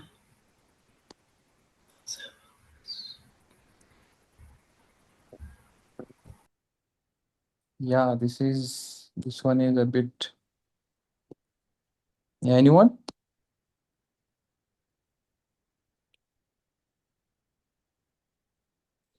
Mm-hmm. The The bulk, bone Second, will most likely affect. Okay, can go. that's fine. Yeah, go. The valve most likely affected in this patient can be best evaluated by auscultation at which of the following sites. A 33-year-old man comes to the emergency department due to fever, chills, cough, and shortness of breath over the last week. He smokes a pack of cigarettes a day, consumes 2 or 3 alcoholic beverages daily, and uses intravenous heroin 2 or 3 times per week. He is Mhm. febrile and tachycardic. Blood cultures grow Staph aureus. Chest X-ray shows bilateral nodular lesions of the areas of cavitation. The valve most likely affected in this patient can be evaluated by auscultation at which of the following sites? D. So we have 33-year-old woman, sorry, 33-year-old man with fever, chills, cough, shortness of breath, right? Over the last week. Smokes pack of cigarettes, consumes alcohol, and use IV drugs. Drugs. So this is an important high yield point. He is febrile and tachycardic. Mhm. Blood culture shows Staph aureus. Chest X-ray reveals bilateral nodular lesions on the area of cavitation. The valve most likely affected in this patient can be best evaluated by auscultation of each of the following site. So what's your diagnosis? Infective Active endocarditis, IV drug endocarditis. user, Fine. Affected endocarditis, Due to IV Drug drug user. use. Drug drug abuse. abuse, right? drug abuse, So which valve will be affected? Tricuspid tricuspid, is most tricuspid. tricuspid. tricuspid, So if So it anyone would be does not C. know the valves and the pathology behind the infective endocarditis, so don't worry, we will discuss all the causes and related valves effects, right? Mhm. Okay, sir. But I would like to discuss the murmurs and sounds, and we will discuss it again. So, what do you think the B, A, B, and C, D locations are. So Auscultation areas. yeah. So this is second intercostal, right? Yeah. Right. Yes. Second Yeah. intercostal. Left. Some books have written the C is fourth and fifth. Yeah. So fifth and fifth. Mm. And this is metaclavicular line, right? Mm-hmm. Yeah. Yes.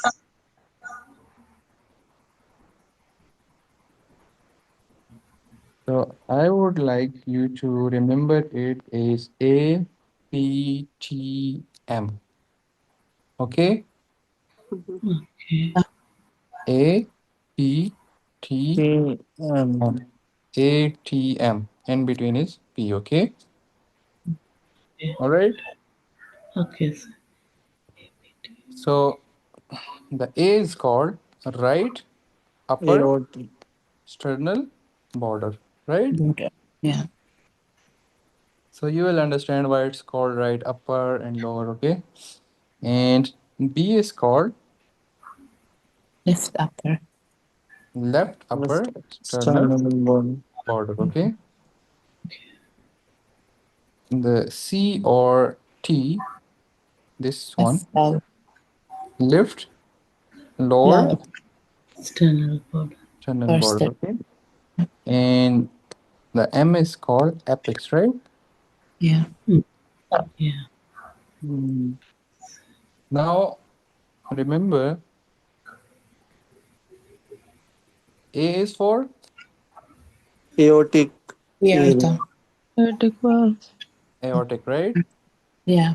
P is Pulmonic or Pulmonary pulmonary area.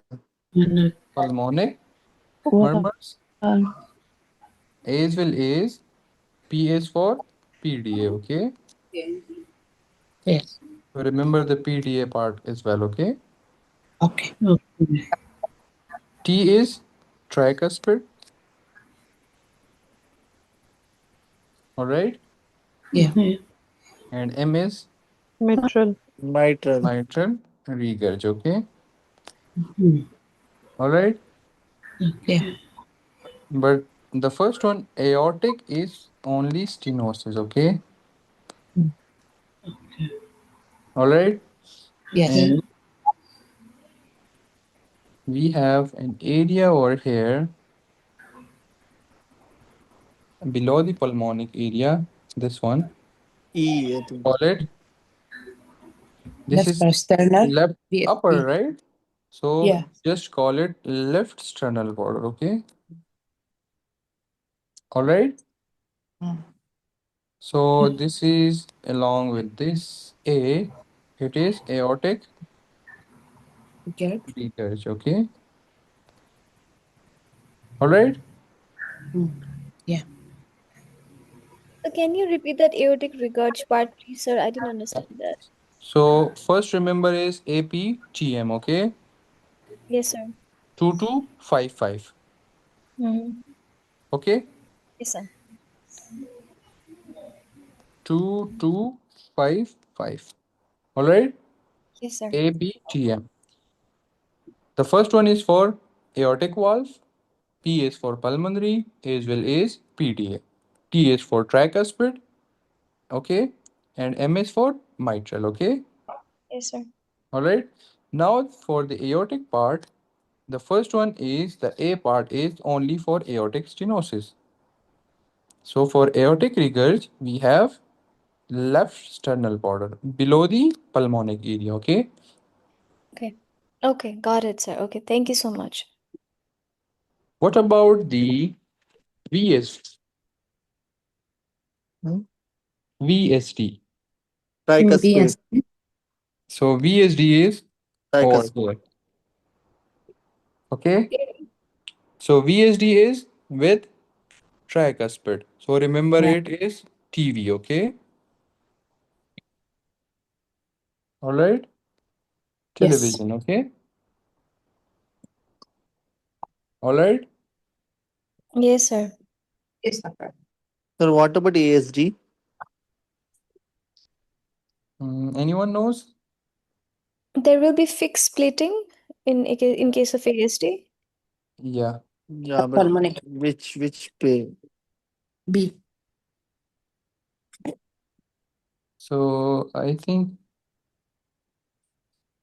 let me check. So you are talking about ASD, right?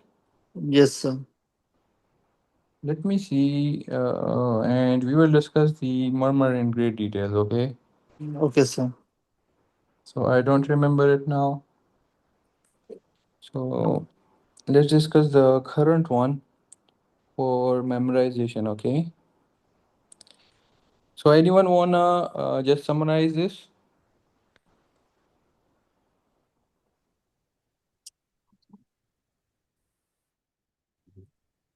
Anyone? Yeah, so we had like four areas, Hmm? and the A, accordingly, you said that just to label them the APTM. Yeah. So Two the A two. is the, yes, 2255. Mm-hmm. So the first A, it's in the right second intercostal or right upper Sternal sternal area. Yeah, border.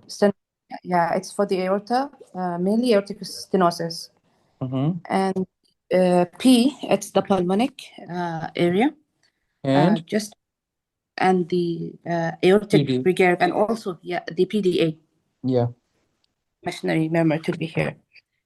So and the T, it's the tricuspid area, lower Mm-hmm. the left lower sternal border, Mm-hmm. and then at the fifth intercostal mid clavicular line we had the mitral area, mitral regurg, and the VSD is along the tricuspid area also. Okay, great. And aortic regurg? It's on the left sternal border. Yeah, so along the aortic regurg, remember hypertrophic cardiomyopathy as well, okay? Okay. All right, so back to the question. So, sir, So, just I have a question. So, it's mean the murmur of the stenosis could be heard on the same exact place, but if it's regurg, so it's not necessarily it could be heard on the same intercostal space. Like yeah, in case of this aortic regurg, we are looking at the left parasternal yeah, border, but yeah, although the aortic area is in the second intercostal on the right side, so yeah, the site could be changed. yeah. It is Okay. where we can best heard it, okay? Okay. All right. Yeah, Okay. so back to the question, we have problem is tricuspid valve, right? Yeah. So now you can tell me what will be the location? C. Fifth, C. Yeah. Left lower C. sternal border, fifth Left. intercostal space, C. All right. Yeah.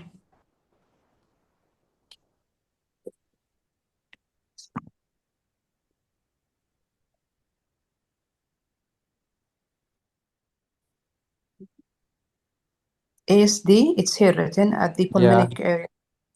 Yeah. it's here, right? ASD is also in the pulmonic area, okay? So Yes, sir. PDA, ASD will be in the pulmonic area, okay? Yes, sir. Thank you. So I think it should be the last question. Okay. Mhm. Sir, could you scroll down, sir, if you don't mind? I'll take a picture. Yeah, I think we have some internet issue. Oh, Okay, I Okay. can read. Mhm. Enlargement of which of the following is most likely causing this patient's dysphagia? A 35-year-old woman comes to the office due to solid foot dysphagia for the past several months. The patient has a sensation of foot getting stuck in the mid-thorax, but has no pain or reflux. She also has palpitations and dyspnea on exertion. The patient immigrated to the United States from India 1 year ago and was treated in her home country for rheumatic heart disease. Barium esophagram demonstrates extrinsic compression on the mid-esophagus. Enlargement of which of the following is most likely causing this patient's dysphagia? So we have a Left. This would 35-year-old be left atrium. woman, yeah, with the rheumatic heart disease, Yeah. compression of the mid esophagus. So which artery, which part of the heart is compressing? Left atrium. Left Esophageal? atrium. Left atrium, right?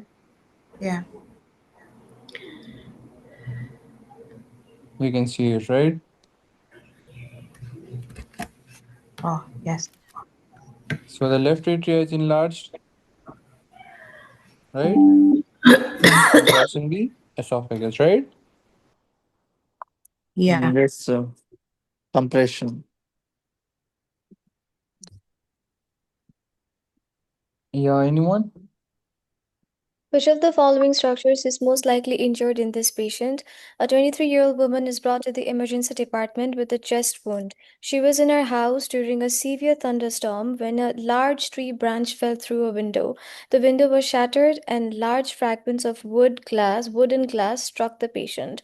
She did not lose consciousness, but her family found her bleeding profusely and rushed her to the hospital. Blood pressure is 80 over 50, pulse is 130. The patient appears to be in severe distress. Physical examination shows a deep penetrating wound in the fourth intercostal space along the left sternal border. Smaller lacerations are noted across the face and forearms. Which of the following structure is most likely injured in this patient? So we have a penetrating wound, right? Yeah. Penetrating wound, the location is fourth intercostal space along the left That's, sternal border. So if this is yeah. the sternum and this is the heart, yeah. So this is left ventricle, this is right Right ventricle, and ventricle. Yeah. this area has been stabbed, right? Yeah, being the most anterior also is prone to stabs. Yeah, great. So you can see it over here, right? Yes.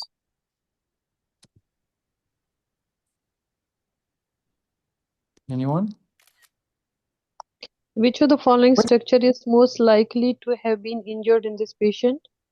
A 23-year-old previously healthy man is brought to emergency department after a stab injury. His friends reported that they were walking down the street minding your own business when a guy jumped out in front of us from a behind dumpster and stabbed him in the chest. They were able to disarm the man after this single attack, and the man then ran off into the alley. The patient is conscious but in distress. Physical examination show a laterally directed interior chest wall stab wound at the fifth intercostal space along the left midclavicular line. Which of the following structure is most likely have been injured in this patient? Left ventricle? This would affect the left lung. Lung. The lung. Lung. The lung. Oh, Left lung. sorry, yeah. Lung. So it's fifth intercostal space along the left midclavicular, laterally. Yeah, Because it's sorry, located it's laterally. Yeah, yeah, it is yeah, So it's close it's to the lateral. lateral. lung. Yeah, Got got it. this? Yeah, I got it. Yeah, so I think that's all for today. So we have 4 or 5 questions remaining. You can do it yourself, guys, right? We have Okay. taken so much time, almost 3 hours. Thanks So would you for Sir, I have a going? quick question. mm-hmm. I was waiting till the end to bring this to your attention because I Yeah. feel like it's useless to message on the group because I really never get proper responses. So Yeah, I went I through all would the like to videos. give yeah, I I would went like to through all give the videos, response sir. to GI the GI question. day Yeah. 7 is missing. Pulmonary day 3, 4, 5, 6, 7 is missing. GI day 7. GI day 7 and pulmonary 3 to 7 are missing. Can you please upload them, sir? Because I have been keeping pulmonary on hold and GI day 7 has been on hold. I really want you to please upload these videos in the next 1 or Yeah. 2 days, please. Why Because I've shouldn't we been be asking uploading for it more if we than. don't have some problem? Sorry. Sorry, what? Yeah, I would try my best to cover the problem, but yeah, sorry if it is not if we are not able to do it, okay? Sir, because when I joined the program, I obviously joined midway, and so when I spoke to one of you, I don't remember who it was. They told me Mhm. that I can do the systems that have already been covered through the videos, and so that's Mhm. what I was trying to do. But the videos are Yeah. not properly uploaded, So so it's an I issue think for me. I think the day 7, I will do it. Okay. And a large sum of videos are missing from Palmo, right? Yes, day So three, four, five, we are six, starting, seven. yeah, we are starting another same program from the next month. Okay. Sir, I don't have that much time to wait till next month and to be able to do pulmonary. It's gonna take a lot of time for me. And that's Yeah, one of but the so main things that sorry I discussed because when I joined. I'm so sorry because the maybe the videos are missing from us due to the problem we had with So our you did channel. not save it? I don't know why the coordinator does not have uploaded it, but maybe the videos are missing or have some problem. Sometimes the YouTube does not allow It's some okay. I videos. mean, you can upload it on the Google link too. Yeah, so if we had, It yeah, doesn't if we have to had be the on videos, YouTube. I will ask the coordinator if we had the videos. Definitely, I will upload it. And if it's not, so again, I'm really, really sorry for that. Okay. Thank you Are we so much for going? the Please, can we get the recording It for doesn't please? really help me. I mean, I really want the GI day 7 and then the pulmonary. It's one of those systems that I really struggle with. So it's definitely an issue for me. If you can just please give priority Yeah, to this I and will try upload my them, best. I will try I my would best. be Okay. very glad. I will try my Okay. best. Okay. Can Uh, we also get the recordings for For today's this one. class because like some of us who are doing clinicals already, so yeah, no we problem. missed out on everything that happened today. Okay, no problem. I will share it. Okay. All right, thank you. Anything Thank you. else? I just want a recording, please. I just missed the class. Okay. Okay. Thank you. Anything else? So, would you mind going over question 29? I just want to take a snapshot of the answer. Okay. I have a question, Dr. Ali, please. Mm-hmm. So this I just I didn't read the briefly the ad on the group, but is this Uworld gonna be only for cardiovascular or for all the systems for Uworld? Yeah, so when did you join the program? Today, the program is Yeah. September. Yeah, so we are doing the whole systems, right? All of the systems. Okay, great. Okay, Yeah. thank you. Yeah, thanks for The answer, sir. The Mhm. explanation picture. The answers. Okay. Yeah, just I want to summary. Yeah, that one. Yeah, thank you. So if you want access to the URL, just text me and I will do it for you. Okay. Oh, thank you, sir. Thank you so much. No problem. Thank you guys. See you tomorrow. Thank you, Take sir. See you care. tomorrow. Take Hope you care. get Bye Yeah, some bye. rest. Bye thank you very bye. much. Tomorrow, thank you. Can you Mm-hmm. send the Thank link, you. Thank you so the much. recording? Okay. Okay. Thank you Could you guys. please start it little earlier tomorrow, please? Like 30 minutes earlier. This class can be started little earlier. Like 2 p.m. is late for some of us. Yeah, it's also very Yeah. difficult for me because I want to take 2 hours class and it becomes 3 and 3.5 hours. Yeah, we'll Yeah, see. if you start little early, so it gonna work.